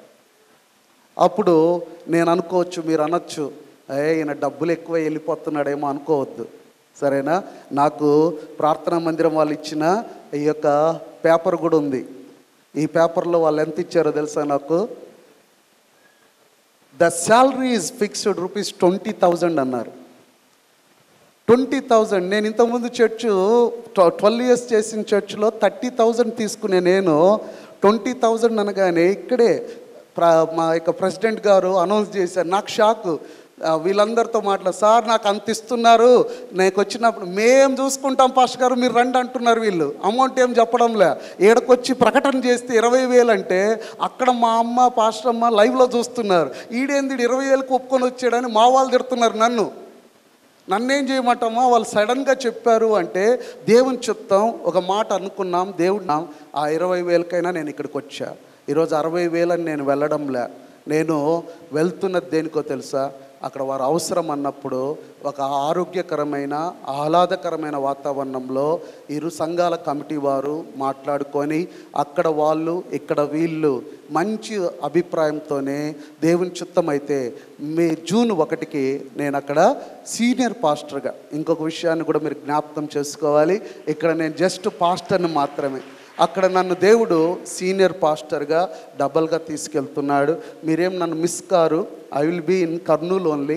ఈ యొక్క పులిపేటకి సంఘ పెద్దలు, ఈ కమిటీ కావచ్చు, రాబోయే కమిటీ ఎవరైనా కావచ్చు, సార్ సంఘంలో ఈ పరిస్థితి ఉంది, ఇలా రావాలి, ఇలా వాక్యం చెప్పాలని సంఘ పరిచయంలో మీకు ఎప్పుడు అవసరమైనా అక్కడ వాళ్ళకి చెప్పుకొని తప్పకుండా నేను వస్తాను. Always will be there. మీ యొక్క సంఘం దేవుడు నన్ను అద్భుత రీతిగా తీసుకొచ్చాడు. మన జీవితంలో దేవుని నడిపింపు ఉంటే మనం వెళ్ళి వేరే మనుషులను పట్టుకోవడమో, వాళ్ళని పట్టుకోవడమో, వీళ్ళని పట్టుకోవడంలే. ఆయన చిత్తం ఉంటే ఎలా ఆయన తీసుకెళ్లాలో అలా ఆయన తీసుకెళ్తాడు. ఆ విషయం మీరు కూడా గమనించి, ఇది దేవుని పిలుపును బట్టి, దేవుని యొక్క గొప్ప కార్యమును బట్టి మనం వెళ్ళాలి. దేవుని నడిపింపుకు మన జీవితాలను ఉండాలి. ఇది మా పరిచయంలో మా జీవితం. ఇక్కడున్న స్టూడెంట్ కావచ్చు, కుటుంబాలు కావచ్చు, ఎవరైనా దేవుని నడిపింపు నడిచే విధానంలో మీరు లోబడండి. ఆయన మిమ్మల్ని ఘనమైన స్థితికి తీసుకెళ్తాడే తప్ప మిమ్మల్ని విడిచి పెట్టే దేవుడు కాడు. ఆ కృప దేవుడు మనకు దయచేయగాక. అందరం తల్లు వంచుదాం, ప్రార్థన చేసుకుందాం. అందరం తల్లు వంచుదాం, ప్రార్థన చేసుకుందాం. కృపాస సంపన్నుడా పరలోకపు తండ్రి, నీ నామాన్ని బట్టి నాయనా నీకు వందనాలు, స్తుతులు. ఇదో ప్రభువా, ఈ శ్రేష్టమైన సంఘంలో దేవుని చిత్తానుసారమైన నడిచే జీవితాన్ని గురించి మేము నేర్చుకుంటూ ఉన్నాం. మాకు ఇవ్వబడిన పని శక్తి కొలది మేము చేస్తూ ఉండగా మీరు మాతో మాట్లాడే దేవుడు నాయన. అసాధారణమైన స్థితిలో మాకు నాయనా నీ సన్నిధి చూపించి నడిపించే దేవుడు నాయన. అయ్యా, మా వ్యక్తిగత జీవితాలు సాక్ష్యంగా దాన్ని నిలబెట్టుకుంటూ ఉన్నాం. పౌలు గారి యొక్క భక్తుని జీవితంలో కూడా నాయన ఒక ఖండం నుండి మరొక కాండంలోనికి, అయ్యా ఆ యూరప్ కాండంలోనికి నాయన నడిపించడానికి నువ్వు చూపిన మహాకృప, ఆ యొక్క సేవకుని యొక్క విధేయతను బట్టి కూడా నీకు స్తుతులు చెల్లిస్తున్నా. మేము కూడా విశ్వాసులముగా నాయన అటువంటి విధేయత తగ్గింపు కలిగి, నువ్వు ఆటంకపరిచిన వాటిని చేయక, నువ్వు అనుమతించిన వాటిని నాయన అయా చేయుటకు ఆ విధేయత తగ్గింపు మాకిచ్చి, మీరు మాకిచ్చే ఆ శ్రేష్టమైన నడిపింపును పొందుకునే కృపను మాకు దయచేయమని ఈ కొద్ది విన్నపం యేసు క్రీస్తు పేరిట వేడుకుంటున్నాం తండ్రి, ఆమేన్. మంచిది. సమయంలో ఒక చిన్న చరణం పాడుకుంటుండగా మనము ప్రభు బలకు సిద్ధపడదాం. తల్లు వంచుతాం. రక్షించబడి బాప్తీసం తీసుకున్న ప్రతి ఒక్కరు కూడా ప్రభు బలలో పాలు పంచుకొనుటకు అర్హులై ఉన్నారు. అయితే ఆ ప్రభు బల్ల ఆరాధనకు వచ్చినప్పుడల్లా ఆయన శరీరమును, ఆయన మన కొరకు కార్చిన ఆ రక్తాన్ని జ్ఞాపకం చేసుకుంటుండగా ఆయన నీ కొరకు నా కొరకు ఇచ్చిన విలువ మనం జ్ఞాపకం చేసుకోవాలి. అలాగే ఆ విలువకు తగినట్టు మనం జీవిస్తున్నామో లేదో పరీక్షించుకోవాలి. పరీక్షించుకొని మన నోటి మాటలు, మన హృదయ ధ్యానము ఆయన దృష్టికి అంగీకారంగా లేకపోతే వాటి విషయమై పశ్చాత్తాపపడి క్షమాపణ అడిగితే ప్రభు బలలో పాలు పంచుకునే యోగ్యత దేవునికి ఇస్తాడు. కనుక అందరము తల్లు వంచుదాం. మనల్ని మనం పరీక్షించుకొని చుండగా ఇంత గొప్ప రక్షణ, ఇంత గొప్ప అనుభవాన్ని ప్రభు మనకిచ్చిన విధానాన్ని బట్టి సంఘపక్షాన స్తుతి ప్రార్థన పెద్దలు వేల్పుల ఆనందరావు గారు, ఆనందరావు గారు పురుషుల నుండి చేస్తారు. స్త్రీల నుండి బి షారా ఎఫ్సిబా ఆనందరావు గారు స్త్రీల నుండి చేస్తారు. ఈ యొక్క ఉదయకాలం నా యొక్క పరిశుద్ధ మందిరంలో ఈ యొక్క ఆదివార దినంలో తండ్రి మమ్మల్ని అందరినీ ఎంతో సంతోషంతో క్షేమంగా చేర్చిన దాన్ని బట్టి మొదటిగా మీకు కృతజ్ఞత తెలియజేస్తున్నాం నాయన. యేసయ్య, స్తుతి చెల్లించడానికి ఇచ్చే అవకాశాన్ని బట్టి కూడా తండ్రి మరొకసారి మీకు కృతజ్ఞత నాయన. యేసయ్య, నేటి దినం తండ్రి మరి చెప్పబడినటువంటి వాక్యం తండ్రి మా హృదయంలో పదిలపరచుకుందామని చేయండి. యేసయ్య, చెప్పినటువంటి దైవదాసునైనా ఎన్నో మర్మాలు తండ్రి మాకు నేర్పించి చూపించున్నానైనా వాక్యానుసారంగా అట్టి యొక్క వాక్యం ప్రకారమే తండ్రి మేము జీవించేటువంటి జీవితం మాకు అనుగ్రహించమని ప్రాధేయపడుచున్నాను.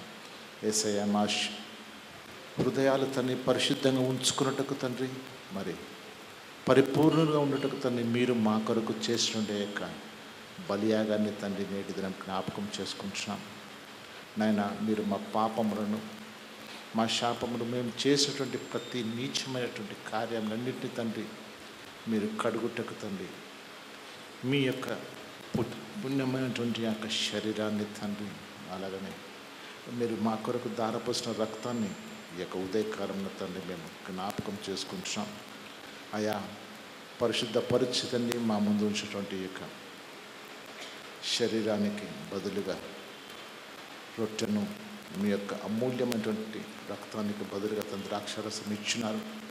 ప్రభావం మీరు వాక్యానుసారంగా ఇచ్చినటువంటి ఆజ్ఞలను తండ్రి మేము ఖచ్చితంగా పాటించి వాటి ప్రకారం నడుచుకున్నటువంటి శక్తిని మాకు దయచేయమని నాయన, మమ్మల్ని మేము పరీక్షించుకొని పరిశుద్ధంగా చేయవేటువంటి యొక్క ధన్యత మాకు ఇచ్చిన తండ్రి, మేము కూడా మరొకసారి వాటిని ప్రభా పరిశీలించుకున్నటువంటి మా శరీరాన్ని పరిశీలించుకున్నటువంటి జ్ఞాపకం దయచేయమని. అలాగనే తండ్రి పరిచర్యలో భాగంగా తండ్రి మీరు సువార్త ప్రకటించమని తండ్రి మీ యొక్క మరణ పునరుత్థానం గురించి అవునైనా అట్టి యొక్క ఆజ్ఞను కూడా మేము ఖచ్చితంగా పాటించేవారుగా ఉండాలని చేయమని ప్రభావం. మేము ఏదో అనాలోచితంగా తండ్రి ఆచారంగా తండ్రి ఈ యొక్క పరిశుద్ధమైన బలలో పాల్గొనకుండా ఒక పద్ధతి నీతిని ఇతరులకు మార్గదర్శిగా మేము కూడా పరిశుద్ధంగా ఉండేటువంటి ఆ యొక్క పరిస్థితిని జ్ఞానాన్ని మాకు దయచేయమని, లోకంలో కలుగు శిక్షను తండ్రి మేము దాటి తగలకుండా దూరపరచుమని ప్రాధేయపడుచున్నాను నాయన. ఇచ్చిన వాక్యాన్ని బట్టి అలాగనే కమిటీ వారిని, పెద్దవారిని దీవించి ఆశీర్వదించమని, ఈ పగల తండ్రి మీరు ఎత్తిపెట్టిన మేళ్ళను కుమ్మరించమని ప్రభువైన యేసు క్రీస్తు ద్వారా అడిగి వేడుకుంటున్నాను. పరలోకపు తండ్రి, దయగల నాయన, జీవం గల యేసు ప్రభువా, నీకు వందనాలు, స్తుతులు, స్తోత్రాలు చెల్లించుకుంటున్నాం. మహాగణుడవు, మహోన్నతుడవు, పరిశుద్ధుడవైన దేవా, నీకు అనేకమైన వందనాలు, స్తుతులు, స్తోత్రాలు చెల్లిస్తుంటున్నాం ప్రభా.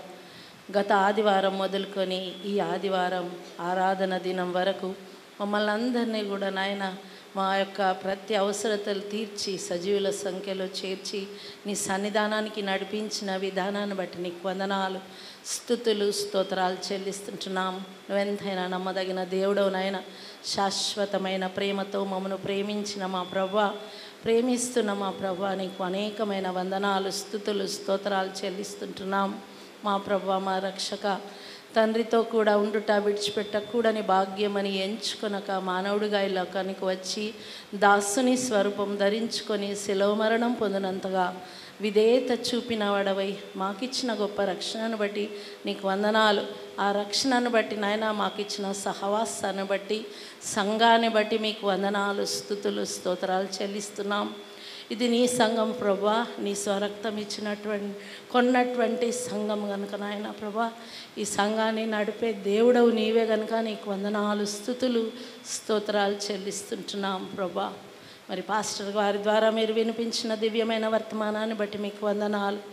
మీ పిలుపుకు లోబడే వారముగా మేముండునట్లు నీ కృప దయచేయండి. విధేయత చూపినటువంటి సమూయేలును మా మధ్య ఉంచినావు నాయన. విధేయత ద్వారా ప్రభ గొప్ప యాజకుడైనాడు నాయన.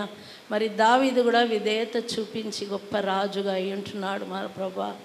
మరి నాయన తండ్రి, మా ప్రభా యెషయా, నేనున్నాను నీ కొరకు సువార్త ప్రకటించటకని విధేయతతో ముందుకొచ్చిన విధానాన్ని బట్టి మీకు వందనాలు.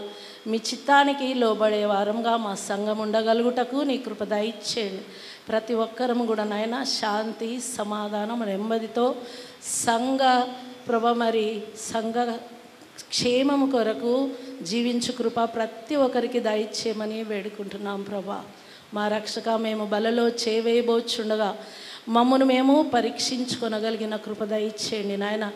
మా కొరకై సిలువలో మీరు కార్చినటువంటి రక్తాన్ని బట్టి మీకు వందనాలు. మీరు ఇచ్చినటువంటి మా ప్రభా మరి మీ దేహాన్ని ప్రభా మా కొరకు నలగొట్టబడి విరగొట్టబడి తండ్రి ప్రభా మరి ఆహారంగా ఇచ్చినారు. మీకు వందనాలు, స్తుతులు, స్తోత్రాలు చెల్లిస్తున్నాం. మేము ఏ పాటి వారం ప్రభా, అల్పులము, అయోగ్యులం, ఎన్నికలేనటువంటి వారం, మంటి పురుగు వంటి వారిని మమ్మల్ని ఎంతగానో ప్రేమించి నాయన నీవు ఇచ్చినటువంటి ప్రభా ఈ గొప్ప భాగ్యాన్ని బట్టి నీకు వందనాలు, స్తుతులు, స్తోత్రాలు చెల్లిస్తుంటున్నాం. మా ప్రభా బలలో చేవేస్తున్నటువంటి మేము ప్రభా ఈ రసమును ప్రభా నీ రక్తానికి సాదృశ్యంగా ఉన్న రసమును, నీ శరీరానికి సాదృశ్యంగా ఉన్నటువంటి ప్రభా మరి నాయన రొట్టెలో చేయి వేస్తుంటుండగా మా జీవిత కాలమంతయు మా సాక్ష్యాన్ని కాపాడుకుంటూ నీ సువార్తను ప్రకటించగలిగిన కృప దయచేయమని, ఇంతగా మా కొరకు త్యాగం చేసిన దేవాది దేవా మీకు మేమేమి చెల్లించగలము నాయన. మా విరిగి నలిగిన హృదయాన్ని నీకే సమర్పించుకుంటూ ఈ కొద్ది ఆరాధన స్తుతి నీకే చెల్లించుకుంటున్నాను. యేసయ్యా కృప చూపి బ్రోవుమయ్యా అపరాధిని. యేసయ్యా కృప చూపి బ్రోవుమయ్యా నెపమెంచకై నీ కృపలో, నెపమెంచకై నీ కృపలో అపరాధములను క్షమించు, అపరాధములను క్షమించు. అపరాధిని యేసయ్యా కృప చూపి బ్రోవుమయ్యా. ఎత్తుకొని కృతజ్ఞతాస్తుతులు చెల్లించి దాన్ని విరిచి, ఇది మీ కొరకైన నా శరీరము, మీరు దీనిలోంది తిన్నప్పుడల్లా నన్ను జ్ఞాపకం చేసుకొనుటకై దీన్ని చేయడని ప్రభువారు సెలవిచ్చారు. అలాగే ఆయన భోజనమైన పిమ్మట ఆయన పాత్రను ఎత్తుకొని, ఈ పాత్ర నా రక్తము వలన కొత్త నిబంధన, మీరు దీనిలో త్రాగునప్పుడల్లా నన్ను జ్ఞాపకం చేసుకున్నట్టుకై దీన్ని చేయడని ప్రభువారు సెలవిచ్చారు. అందరము తలలు వంచుదాం, ప్రార్థించుకుందాం. కృపాస సంపన్నుడా పరలోకపు తండ్రి, మా ఎదుట సిద్ధపరచబడ్డ ఈ రొట్టె ద్రాక్ష రసమును బట్టి వందనాలు. ఇవ తండ్రి, తండ్రి కుమార పరిశుద్ధాత్మ నామను ప్రతిష్ఠించి అయా తమను తాము పరీక్షించుకొని నాయన ప్రార్థించుకొని సరిచేసుకొని బలలో చేపడుతున్న బిడ్డలకు ప్రభువా నాయన ఆశీర్వాదకరంగా మలచమని ప్రార్థిస్తున్నాం. నీ కుమారుని శరీరమును రక్తమును జ్ఞాపకం చేసుకునే కృప మాకు దయచేయండి. అలాగే పరిచారకులను బట్టి వందనాలు, వారు చేస్తున్న సేవను బట్టి వారిని వారి కుటుంబాలు దీవించమని ఈ కొద్ది నప్పలు యేసుక్రీస్తుపేట వేడుకుంటున్నాం తండ్రి, ఆమేన్. కొయిరు వారు పాట పాడుతూ ఉండగా పరిచారకులు రొట్టె ద్రాక్ష రసం తీసుకొస్తారు. అందరం కలిసి తీసుకొని వరకు వేచి ఉందాం. సిలువాకు నిన్ను గొట్టి తిని తుల్లువాలతో చేరి తిని కలుషాంబులను మోపి తిని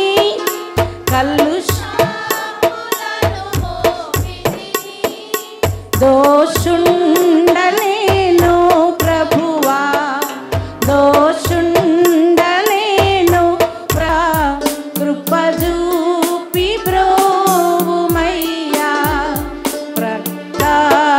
బల్లెపు పోటు గ్రక్కున పొడిచితినే రక్తాలు బల్లెపు పోటు గ్రక్కున పొడిచితినే మిక్కిలి బాధించితిని మిక్కిలి బాధించితిని మక్కువ చూపితివయ్యో మక్కువ చూపితివయ్యా అపరాధిని యేసయ్యా కృప చూపి బ్రోవుమయ్యా ముల్లాతో కిరీటంబు నల్లి నిశిరమున నిడితి ముల్లాతో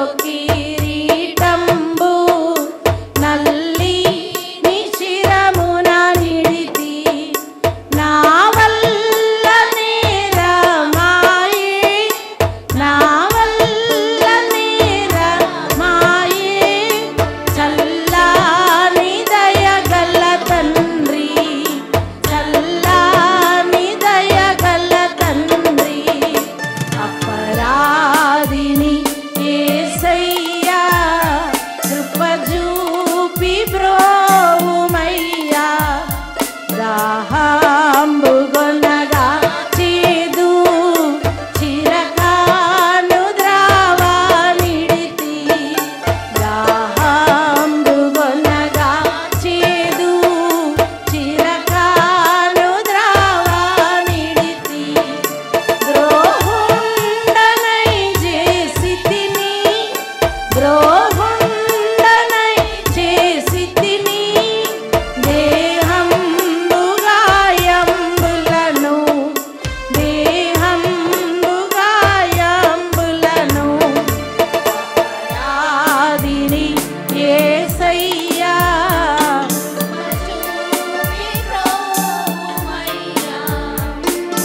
ఘోరంబుగా దూరితిని నేరంబులను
స్థిరముగా నమ్ముకొనినా మన కొసగు పరలోక రాజ్యమును రాజులకు రాజైన మన విధుని పూజా చేయుటకు రండి.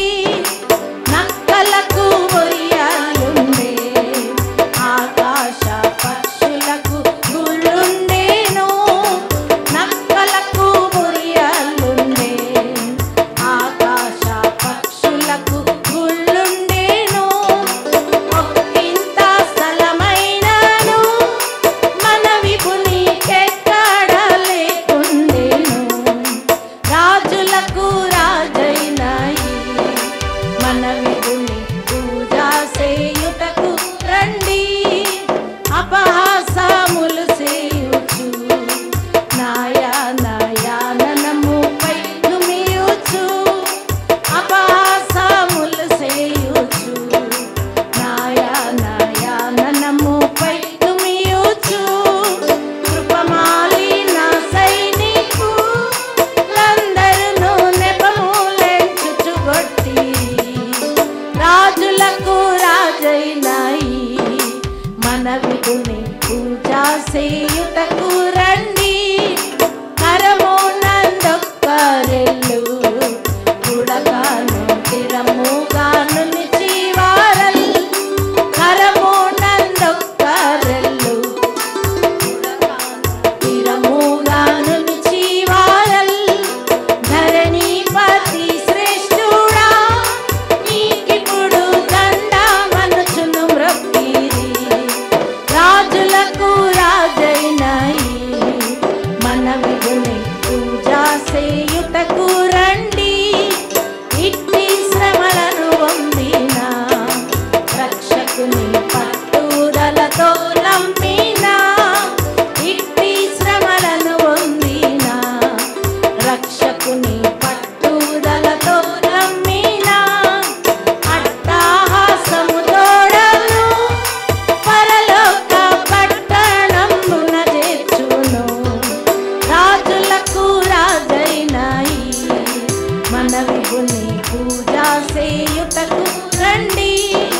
శక్తి గల రక్షకుండై మన కొరకు ముక్తి సిద్ధము చేసేను. శక్తి గల రక్షకుండై మన కొరకు ముక్తి సిద్ధము చేసేను. భక్తితో ప్రార్థించిన మన కొసగు రక్తితో నా ముక్తిని. రాజులకు రాజైన మన విధుని పూజా చేయుటకు రండి. కరపాడి రండి రండి ఈ పరమ గురుని యొద్దకు మీరలు. కరపాడి రండి రండి ఈ పరమ గురుని యొద్దకు మీరలు. దరికి చేరిన వారిని ఈ ప్రభువు తరుమాడెన్నడు దూరము. రాజులకు రాజైన మన విధుని పూజా చేయుటకు రండి.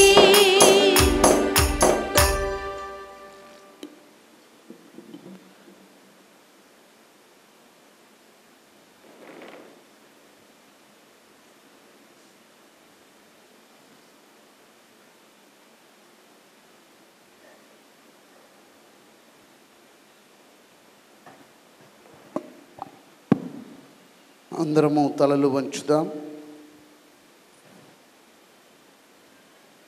ఇది మీ కొరకైన నా శరీరము. మీరు దీనిలోంది తిన్నప్పుడల్లా నన్ను జ్ఞాపకం చేసుకొనుటకై దీన్ని చేయడని ప్రభువారు సెలవిచ్చారు. మన పాపముల నిమిత్తమై తన శరీరము నలగొట్టబడిన విధానాన్ని జ్ఞాపకం చేసుకుంటూ ప్రార్థనపూర్వకముగా మనకివ్వబడిన రొట్టెను స్వీకరిద్దాం.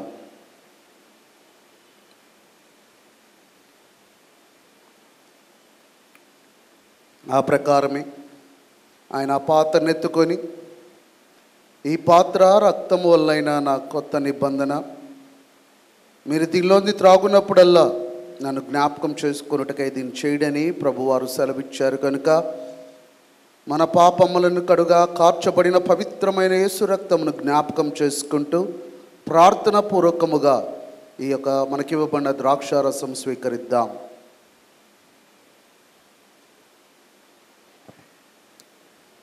ఈ సమయంలో కానుకలు స్వీకరిద్దామండి.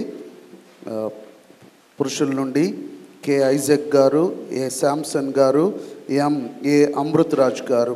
స్త్రీల నుండి వి మెర్సీ నిరీక్షణ, ఎస్ ఈశ్వరమ్మ, ఎం లలిత ప్రవీణ్ గారు వచ్చి ఈ యొక్క కానుకలు స్వీకరించడంలో సహాయం చేయవలసింది కోరుచును. సంఖ్య 159. ద్రాక్షావల్లిని నేను, ద్రాక్ష తీగ. మీరు అక్షయుడే సిటు బలికే, అక్షయుడే సిటు బలికే అతి ముదమునను వినరండి. ద్రాక్షావల్లిని నేను, ద్రాక్ష తీగలు మీరు. నాయందు తని తీగే నాశనమోందును నిజము. నాయందు తని తీగే నాశనమోందును నిజము. నాశనమోందక మీరు, నాశనమోందక మీరు. నాయందుండుడి ఫలింపన్. ద్రాక్షావల్లిని నేను, ద్రాక్ష తీగలు మీరు. ఫలములని వని తీగే పనికిరాదని నరికి. ఫలములని వని తీగే పనికిరాదని నరికి. పారావి ద్రాక్ష తీగలు మీరు. ఫలించు ప్రతి తీగే ఫలముల పేకుగనివన్. ఫలించు ప్రతి తీగే ఫలముల పేకుగనివన్. పరిశుద్ధి చేయబడున్, పరిశుద్ధి చేయబడున్. ఎరుగరే నీరది అనవరతం. ద్రాక్షావల్లిని నేను, ద్రాక్ష తీగలు మీరు. నాయందు వినగాని నయమగు కాపుండదిలన్. నాయందు వినగాని నయమగు కాపుండదిలన్. నాయందుండినవాడు, నాయందుండినవాడు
నన్నెప్పుడు నీవు కరుణించుమి. నావన్నీ కృపచేత నీ వలన నొందిన, నావన్నీ కృపచేత నీ వలన నొందిన, భావంబునను నేను బహుధైర్యమొందేద. నావన్నీ అంగీకరించుమి దేవా, నన్నెప్పుడు నీవు కరుణించుమి. నీకు నా ప్రాణము నిజముగా నర్పించి, నీకు నా ప్రాణము నిజముగా నర్పించి, నీకు మీరు గట్టి నీ కొరకు నిలిపేద. నావన్నీ అంగీకరించుమి దేవా, నన్నెప్పుడు నీవు కరుణించుమి. సత్యంబు నీ ప్రేమ చక్కగా మదిబూని, సత్యంబు నీ ప్రేమ చక్కగా మదిబూని, నిత్యంబు కరమూల నీ సేవ చేసేద.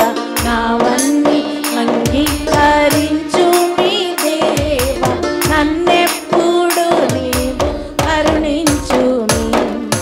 నీ సేవ జరిగేడు నీ ఆలయము నాకు,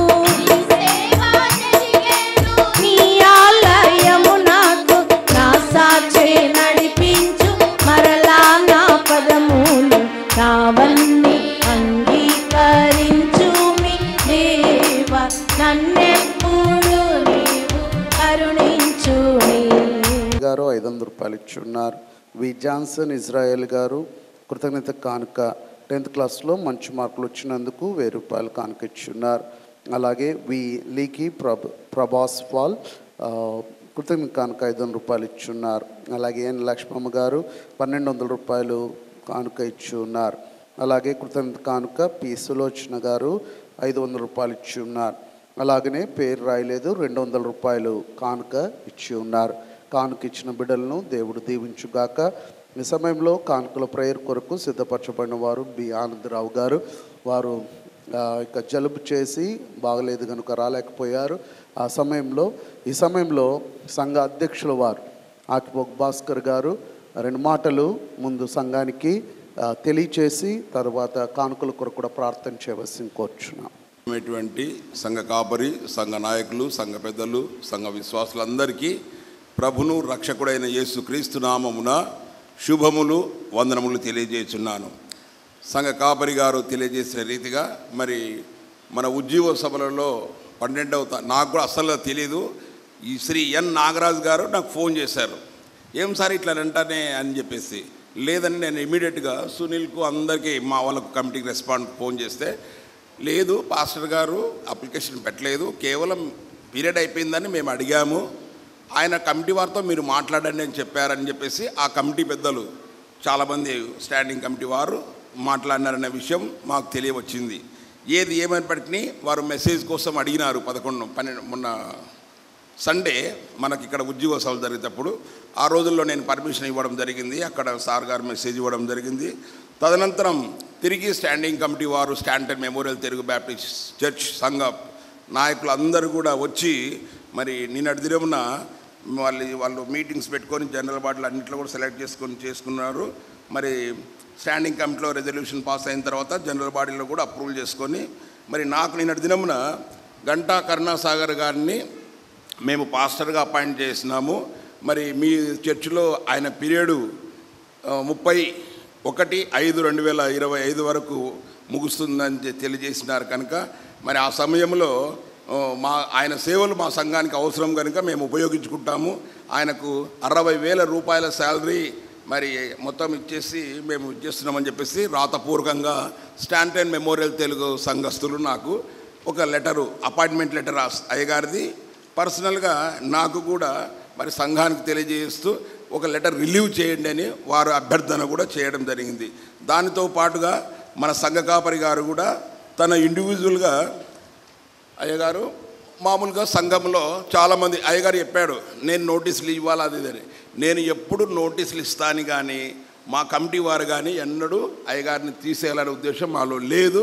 మేము నోటీసులు ఇస్తామని కూడా ఎప్పుడు అనలేదు అయ్యగారు. కొంతమంది వారు చేసుకొని మరి గ్రూపుల్లో అట్లా పెట్టుకుంటారేమో. కానీ నేను గతంలో అనుభవం వచ్చి నేను నాతో మాట్లాడేటువంటి వారికి కూడా ఒకటే చెప్పాను, నేను తీసేయను, ఆయన పీరియడ్ కొనసాగుతాడు. కనుక అది దేవుని ప్రణాళిక ఏమో, నా ప్రార్థన కూడా ఏమో. మరి తీసేయాలంటే 3 నెలలు నోటీసు నేను ముందు ఇవ్వాలి, తీసేసి 3 నెలల జీతంతో ఇవ్వాలి. ఆయన 3 నెలలు తన పీరియడ్ ముందు వెళ్ళిపోయినా అంటే 3 నెలలు ముందు చెప్పాలా. కానీ తన పీరియడ్ వరకు తను ఫుల్గా ఉంటున్నప్పుడు చెప్పాల్సిన పని లేదు. తర్వాత ముందుగానే ఒక 20 రోజుల ముందుగానే నాకు ఇన్ఫర్మేషన్ కూడా ఇచ్చినాడు. కనుక అన్ని ఏర్పాట్లు కూడా నేను కూడా చేసుకుంటకు ఆయన అవకాశం ఇచ్చాడు. ముందస్తుగా తన స్వహస్తాలతో నాకు కూడా సంఘాన్ని తెలియజేస్తూ, సార్ నేను 3 సంవత్సరాలు మీ సంఘంలో పరిచయం చేయడానికి అవకాశం నాకు కల్పించారు, నేను కూడా సంతోషించాను, మా కుటుంబం అంతా కూడా సంతోషపడింది, మీరు కూడా మాకు అన్ని విధాలా సహకరించారు. తదుపరి పరిచయ నిమిత్తం మరి నన్ను మీ సంఘంలో నా కాల పరిమితి, నేను ఇచ్చిన అపార్ట్మెంట్ ఆర్డర్ పాతది 2000, అంటే 1/6/22 నుంచి 31/5/2025 వరకనే ఇచ్చాము దీంట్లో ఆర్డర్, నేను సెక్రటరీ గారు ఇచ్చినట్టు ఆర్డర్స్. సో ఆర్డర్ ప్రకారంగా మరి 31వ తారీఖు నాడు నన్ను రిలీవ్ చేయమని అయ్యగారు వ్యక్తిగతంగా తను లేఖపూర్వకంగా తన సొంతంగా రాసిచ్చినాడు. కనుక మరి అత్యవసర సమావేశం నిన్నటి దినమున మేము కూడా ఏర్పాటు చేసుకొని మరి ఆల్టర్నేటివ్ అరేంజ్మెంట్స్ కోసం అని కూడా మరి తగిన ఏర్పాట్లు చేసుకోవాలనే ఉద్దేశంతో ఈయన సార్ యొక్క అంటే తన యొక్క పరిచర్య 3 సంవత్సరాల కాలము 31/5/2025తో ముగియనుంది. కనుక అంతవరకు ఆయన కొనసాగుతాడు. తదనంతరము 1/6/2025 నుంచి మన సంఘంలో ఎన్నికలు ఉన్నాయి. సో వీటన్ని దృష్టిలో పెట్టుకొని మళ్ళీ ఇప్పుడు నోటిఫికేషన్ ఇచ్చి కాల్ ఫర్ చేసి పాస్టర్స్ నియమించి అది ఇది కొంచెం ఇబ్బంది. కనుక ఇమీడియట్గా ఉండడం కోసం తాత్కాలికంగా మరి మేము మీటింగ్స్ ఏర్పాటు చేయడం జరిగింది. ఆ మీటింగ్లో మరి స్కోల్స్ సెంటీనియల్ తెలుగు బ్యాప్టిస్ట్ సంఘంలో సీనియర్ సంఘ కాపరిగా పనిచేసి ప్రస్తుతము మరి తను ఇండిపెండెంట్గా నడుపుకున్నటువంటి రెవరెండ్ ఆర్పి సజీవన్ పాస్టర్ గారిని తిరిగి మరి మన ప్రార్థన మందిరం సంఘంలో పనిచేయాలని మేమందరం పోయి ఆయన రిక్వెస్ట్ చేసినప్పుడు మరి ఆయన కూడా ఒప్పుకున్నాడు. కనుక తాత్కాలికంగా, ఎందుకంటే ఇప్పుడు అవసరం ఉంది కనుక ఆయనని సేవలు కొనసాగించాలని చెప్పేసి మరి తీర్మానము చేయడం జరిగినది. దీన్ని తిరిగి జనరల్ బాడీ 24వ తారీఖు ఉంది కనుక అందులో ప్రవేశపెట్టాలని కనుక సంఘంకంతా తెలియాలనే ఉద్దేశంతో మరి ఈ విషయాన్ని కూడా మరి మీకు అందరికీ కూడా తెలియజేస్తున్నాను. మరి జనరల్ బాడీలో ఆమోదం పొందితే మనకు 1వ తారీఖు నుంచి సీనియర్ సంఘ కాపరిగా అనేటువంటి రెవరెండ్ ఆర్పి సజీవన్ పాస్టర్ గారు, అందరికీ తెలుసు, మనం ట్రయల్ మెసేజెస్ ఎన్నో విన్నాం, ఆయన మెసేజెస్ అన్నీ కూడా విన్నాం. కనుక మీ అందరికీ ఆమోదయోగ్యం అయితే మరి జనరల్ బాడీలో కూడా తీర్మానం చేసుకొని సంఘ కాపరిగా ఆయన సేవలను మన సంఘంలో పరిచయం చేయుటకు మేము కమిటీగా, స్టాండింగ్ కమిటీగా తీర్మానించడమైనదని సభాముఖంగా తెలియజేస్తున్నాను. ఇంకో విషయం కూడా, ఆయన మేము సంప్రదించినప్పుడు చాలా ఇది చేసినాము. మేము ఒకటే చెప్పాము, మా మీకు ఎంత ఇస్తున్నారు సార్ సంఘంలో అంటే, నిజంగా దేవుని గొప్ప మెరాకిలేమో కానీ మరి కర్నూలు పట్టణంలో కోల్స్ సెంటీనియల్ తెలుగు బ్యాప్టిస్ట్ సంఘంలో రీసెంట్గా 2 పాస్టర్లు అపాయింట్ చేసుకున్నారు పోయిన సంవత్సరం. వారికి 45,000 ఫిక్స్డ్, 45,000 ఫిక్స్ చేసి ఇస్తున్నారు. ఇంకా మళ్ళీ ఎన్హాన్స్ అంటే పెంచుకుంటూ పోతారు. నేను అయ్యగారికి కూడా 20,000 ఫిక్స్ చేశాను, దీంట్లో ఆర్డర్లో 20,000 ఫిక్స్ చేసినాం. మళ్ళీ తర్వాత తీర్మానాలు మళ్ళీ కొన్ని రాళ్ళ తర్వాత పెంచడం జరిగింది. అదే ఫిక్స్ మేము పెంచమని చెప్పాం. సో 30,000తోనే అయ్యగారికి ఇక్కడ ఉండింది. సో ఏది ఎప్పుడు సజీవన్ సార్ గారికి అక్కడ కోల్స్ సెంటీనియల్ తెలుగు బ్యాప్టిస్ట్ సంఘంలో తన రిలీవ్ అయినప్పుడు 37,000 శాలరీ ఇస్తున్నారంట. 37,000 శాలరీ. సార్ ఈ విషయం, శాలరీ విషయం we discuss general body. So general బాడీలో మేము ఎలా చేస్తే అలా చేయడానికి రెడీ ఉండమని చెప్పేసి ఆయనకు ఫిగర్ విషయం అయితే, నేను శాలరీ విషయం అయితే చెప్పలేదు, తక్కువ ఇయ్యబో అని మాత్రం చెప్పడం జరిగిందని సభాముఖంగా తెలియజేస్తూ మీ అందరికీ నా యొక్క విజ్ఞప్తిని తెలియజేస్తున్నాను. దేవుడి నాకు ఇచ్చినటువంటి అవకాశాన్ని బట్టి దేవునికి వందనాలు చెల్లిస్తున్నాను. Thank you and all. ఇంకొకటి సంఘపక్షంగా మరి నిజంగా 3 సంవత్సరాలు పరిచయం చేసినటువంటి గంటా కరుణాసాగర్ అయ్య గారికి, ఆయన కుటుంబానికి సంఘపక్షంగా నిండు వందనాలు తెలియజేస్తున్నాను. మీరు సీనియర్ పాస్టర్గా వెళ్తూ మరి అక్కడ 60,000 శాలరీ, మరి 12,000 క్వార్టర్స్, 12,000 రూపాయలు house rent, 3,000 rupees current bill ఇవన్నీ ఇస్తున్నారంటే నిజంగా ఇక్కడ నుంచి ఇక్కడ సంఘ కాపరి మాత్రమే సీనియర్ సంఘ కాపరిగా మీరు ప్రమోట్ చేయబడ్డారు. మేము ఎంతగానో సంతోషిస్తూ ఆనందిస్తూ మిమ్మల్ని రిలీవ్ చేస్తామని చెప్పేసి సభాముఖంగా తెలియజేస్తూ ముగిస్తున్నాను. థ్యాంక్ యూ అన్నాడు. చేసుకుందాం. ప్రేమ, కృపా, కనికరం గల మా ప్రియ పరలోకపు తండ్రి, నీ పరిశుద్ధమైన, ఘనమైన, శ్రేష్టమైన, ఉన్నతమైన నామాన్ని బట్టి నీ పాదములకు వందనాలు దేవా. మా సంఘములో మీరు జరిపించినటువంటి మహత్కార్యమును బట్టి, ఆశ్చర్యకార్యాలను బట్టి, అద్భుత కార్యాలను బట్టి నీకు వందనాలు. అనుకున్న దానికంటే, ఊహించిన దానికంటే ప్రతిదీ కూడా సమస్తాన్ని సఫలం చేస్తున్న గొప్ప దేవా నీకు వందనాలు. మా హృదయాల్లో మీరు ఉంటూ నివాసం చేస్తూ ప్రభా మీ యొక్క కార్యాలను ఎంతో అద్భుతంగా చక్కగా సజావుగా నడిపిస్తున్నందుకు కూడా నీకు వందనాలు తండ్రి. ఎంతమంది అయితే ఎట్టి హృదయాలతో నీకు కానుకలు సమర్పించి ఉన్నారో, హృదయాంతరంగంలో దేవుడు అయిన ప్రభువా నీకు వందనాలు. మరి ప్రభువా కానుకలు మరి కృతజ్ఞత కానుకలు, వ్యక్తిగత కానుకలు, మరి తండ్రి సభ్యత్వ కానుకలు, వీటన్నిటి ఇచ్చినటువంటి బిడ్డలను బహుగా దీవించండి, ఆశ్రయించండి. ఈ కానుకలన్నీ కూడా నీ రాజ్య విస్తరణలో నీ మహిమార్థమై సంఘ అభివృద్ధి కొరకు వాటకు సంఘ నాయకులకు సమయోచిత జ్ఞానం దయచేయమని, మరి తండ్రి హాస్పిటల్లో మరి అడ్మిట్ అయినటువంటి మా అన్న కొరకు కూడా ప్రత్యేకంగా ప్రార్థన చేస్తున్నాను. మీరు ఆయన సంపూర్ణ ఆరోగ్యం, సంపూర్ణ స్వస్థత ముట్టండి. మంచి బలము, ఆరోగ్యం, శక్తిని అనుగ్రహించి మరి ఐసీయూలో నుంచి తిరిగి కోలుకొని నార్మల్ స్థితికి రాగలనట్టు కూడా మీరు సహాయం అనుగ్రహించమని, మరి సరస్వతమ్మ గారు కూడా అనారోగ్యంతో బాధపడుతున్నారని విన్నాం దేవా. ఆమెను కూడా ముట్టండి, సంపూర్ణ స్వస్థ ఆరోగ్యాన్ని దయచేయమని. ప్రభువా మా సంఘంలో ఎంతమంది అయితే ఇంకా అనారోగ్యంతో బాధపడుతున్నారో దేవా, వారందరి కొరకు కూడా ప్రార్థన చేస్తున్నారు. మీరే ముట్టండి, సంపూర్ణ స్వస్థ ఆరోగ్యాన్ని దయచేయమని. ప్రభువా మా సంఘాన్ని బలపరిచి, స్థిరపరిచి, అభివృద్ధి చేయమని, నీ నామ మహిమార్థమై సమస్తాన్ని కూడా సమకూర్చుమని, ప్రభువా కానుకలు సమర్పించిన బిడ్డలను, వారి కుటుంబాలను దీవించి ఆశ్రయించుమని మా ప్రభువు మా పరిరక్షకుడైన యేసయ్య నామమున ప్రార్థించి అడిగి వేడుకొనుచున్నాను తండ్రి. ఆమేన్. సమయంలో సంఘ ప్రకటనలు విందాం. సంఘ సెక్రటరీ గారు పి సునీల్ కుమార్ గారు వచ్చి సంఘ ప్రకటనలు తెలియజేస్తారు. అత్యంత పరిశుద్ధుడు, ఆరాధనకు యోగ్యుడైన దేవాది దేవునికే సమస్తమైన మహిమ, ఘనత, ప్రభావములు చెల్లిస్తుంటున్నాను. ఈనాటి ఉదయకాల ఇంగ్లీష్ ఆరాధనలో శ్రీమతి హెప్సిబా కరుణాసాగర్ గారు దైవ సందేశం అందించారని ఇంగ్లీష్ కోఆర్డినేటర్ బ్రదర్ ఇమ్మాన్యుయల్ గారు తెలియజేసి ఉంటున్నారు. వారికి సంఘ కమిటీ పక్షాన ధన్యవాదాలు తెలియజేసుకుంటున్నాను. ఈ ఆదివారపు ఆరాధనలో శ్రేష్టమైన దైవ సందేశం అందించిన మన సంఘ కాపరి గారైన రెవరెండ్ గంటా కరుణాసాగర్ గారికి సంఘ కమిటీ పక్షాన ధన్యవాదాలు తెలియజేసుకుంటున్నాను. సాయంత్రం 6:30 గంటలకు యవనస్తుల కూడిక ఉంటుంది. ఆ కార్యక్రమంలో శ్రీమతి హెప్సిబా కరుణాసాగర్ గారు, పాస్టరమ్మ గారు దైవ సందేశం అందిస్తారు. ఈ వారాంతపు కార్యక్రమాలు దయచేసి గమనించండి. ప్రతిరోజు ఉదయం 5:30 గంటల నుంచి 6:30 గంటల వరకు ఉదయకాలపు ఆరాధన జరుగును. సోమవారం సంజయ్ గాంధీ నగర్ నందు సువార్త కేంద్రంలో వాక్య పరిచర్య రాత్రి 7 గంటలకు జరుగును. మంగళవారం సాయంత్రం 6 గంటలకు స్త్రీల మైత్రి సహవాసం జరుగును. ఆ కార్యక్రమంలో శ్రీమతి వై స్వర్ణ ప్రభాకర్ గారు దైవ సందేశం అందిస్తారు. అనంతరం 7 గంటలకు బైబిల్ స్టడీ జరుగును. గురువారం కుటుంబ ప్రార్థనలు ఎవరైనా పేర్లు ఇచ్చినట్లయితే వారి కుటుంబాలలో జరిగించబడను. శుక్రవారం మధ్యాహ్నము 12:30 గంటలకు స్త్రీల సమాజం వారి ఉపవాస ప్రార్థన జరుగును. ఆ కార్యక్రమంలో శ్రీమతి హెప్సిబా కరుణాసాగర్ గారు, పాస్టరమ్మ గారు దైవ సందేశం అందిస్తారు. అనంతరం మన సంఘ విజ్ఞాపన ప్రార్థన జరుగును. ప్రార్థన మందిరం C camp Kurnool youth fellowship వారు నిర్వహించు ఒక్కరోజు యూత్ రిట్రీట్ 2025 మరియు ఉజ్జీవ కూడిక తేదీ 27/5/2025 మంగళవారము. సమయము ఉదయం 10 నుంచి సాయంత్రం 5 గంటల వరకు. ఉజ్జీవ కూడిక సాయంత్రం 7 గంటల నుంచి 9:30 వరకు. వాక్యోపదేశకులు డాక్టర్ నేగల జాషువా గారు, యెహోవా ఈరే పవర్ టెంపుల్ వ్యవస్థాపకులు, నంద్యాల. ప్రేమ విందు కలదు. యవనస్తులు మరియు సంఘమంతటికి ప్రేమపూర్వకంగా ఆహ్వానిస్తుంటున్నారు. యవనస్తులు దయచేసి జ్ఞాపకం ఉంచవలసి కోరుచుంటున్నాను.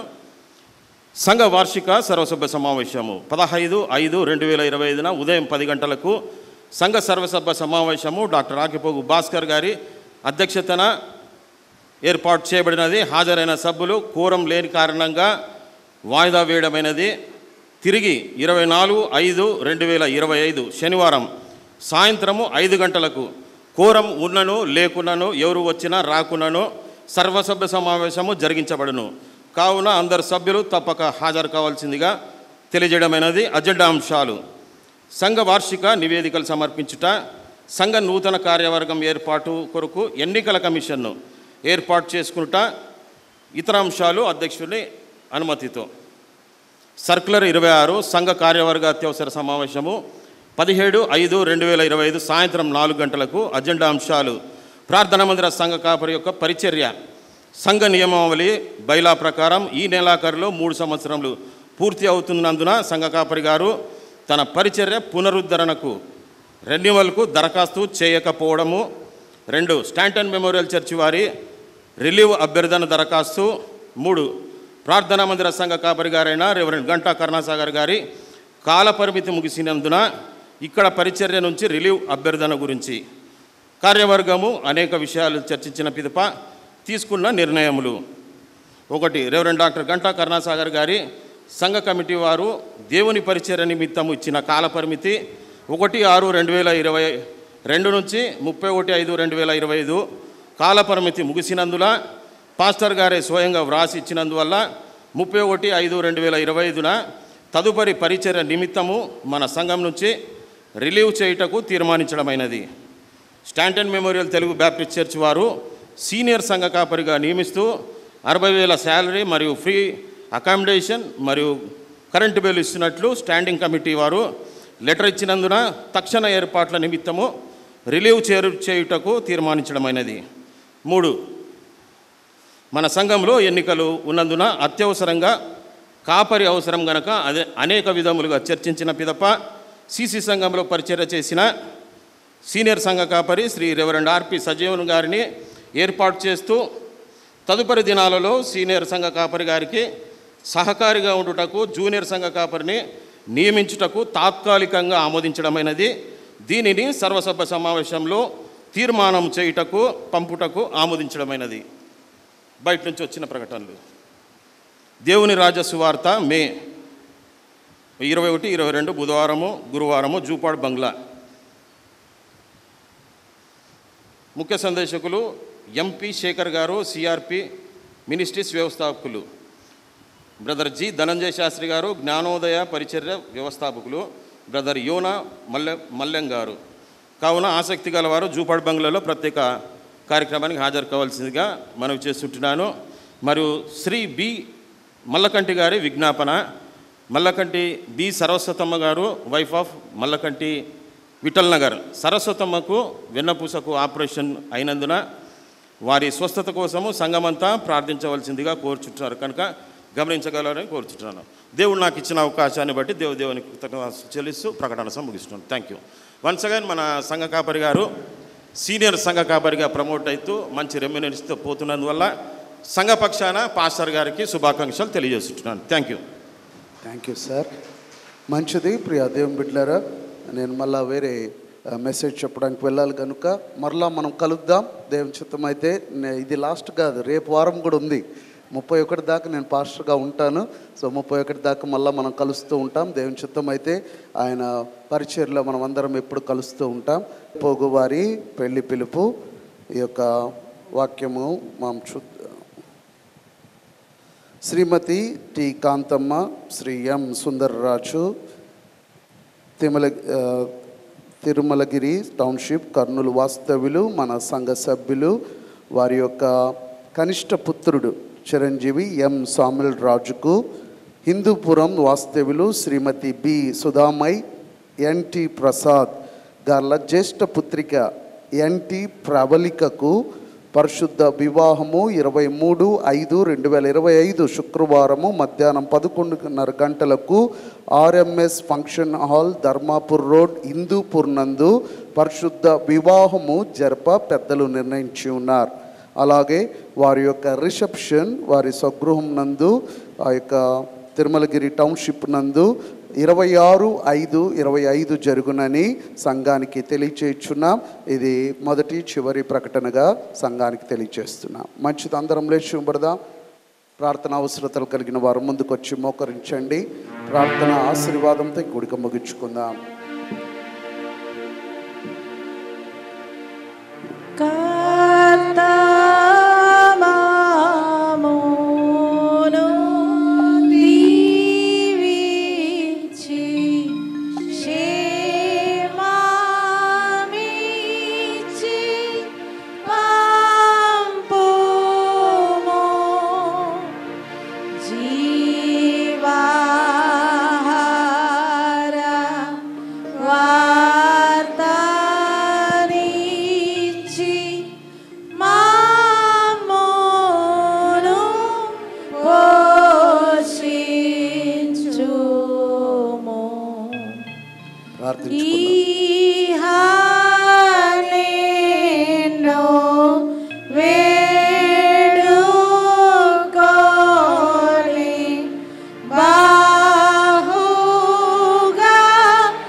ప్రార్థించుకుందాం. కృపా సంపూర్ణుడా పరలోకపు తండ్రి, సంఘముగా నీ సన్నిధిలో నాయన నీ చిత్తానుసారంగా నడిచే జీవితాలుగా మమ్మల్ని మేము మలుచుకుంటూ అయా అసాధారణమైన రీతిలో సాధారణమైన జీవితంలో నాయన మీరు మాతో ఆత్మచేత వాక్యము చేత పరిస్థితుల చేత మాట్లాడుతున్నప్పుడు ఆయా పిలుపుకు లోబడి దానికి అనుగుణంగా మా జీవితాలను మలుచుకుంటూ నీ చిత్తానుసారంగా జీవించే కృప అయా మేము నేర్చుకునే కృప మా అందరికీ దయచేయమని ప్రార్థిస్తూ ఉన్నాం.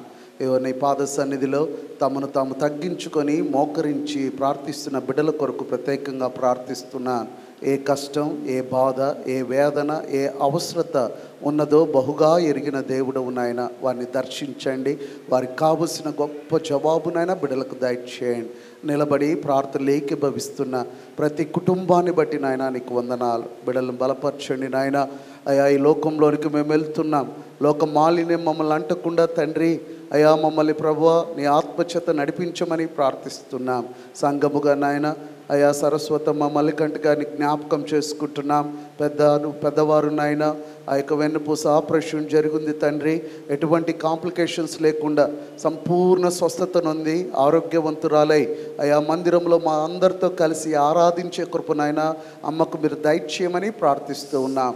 అయా విశ్వాసులముగా మరలా నాయన ఈ లోకంలోనికి వెళ్తుండగా లోకమును జయించిన వారమై నీ సన్నిధిలో మమ్మల్ని మేము కనపరుచుకుని వరకు నీ కృపా నీ కాపుదల నీ సన్నిధి మాకు తోడుగా ఉంటుందని నమ్ముచు ఈ కొద్ది విన్నపం యేసుక్రీస్తు పేరిట వేడుకుంటున్నాం తండ్రి, ఆమేన్. ఆ పరమ తండ్రి యొక్క ప్రేమ, కుమారుని యొక్క కృప, పరిశుద్ధాత్మ యొక్క తోడు సహవాసము, ఆయన సన్నిధి, ఆయన కాపుదల, ఆయన చిత్తానుసారంగా తమ జీవితాల్ని మలుచుకోవాలని ఆశపడు ప్రతి బిడ్డకు సదాకాలము తోడై నడిపించును గాక. ఆమేన్.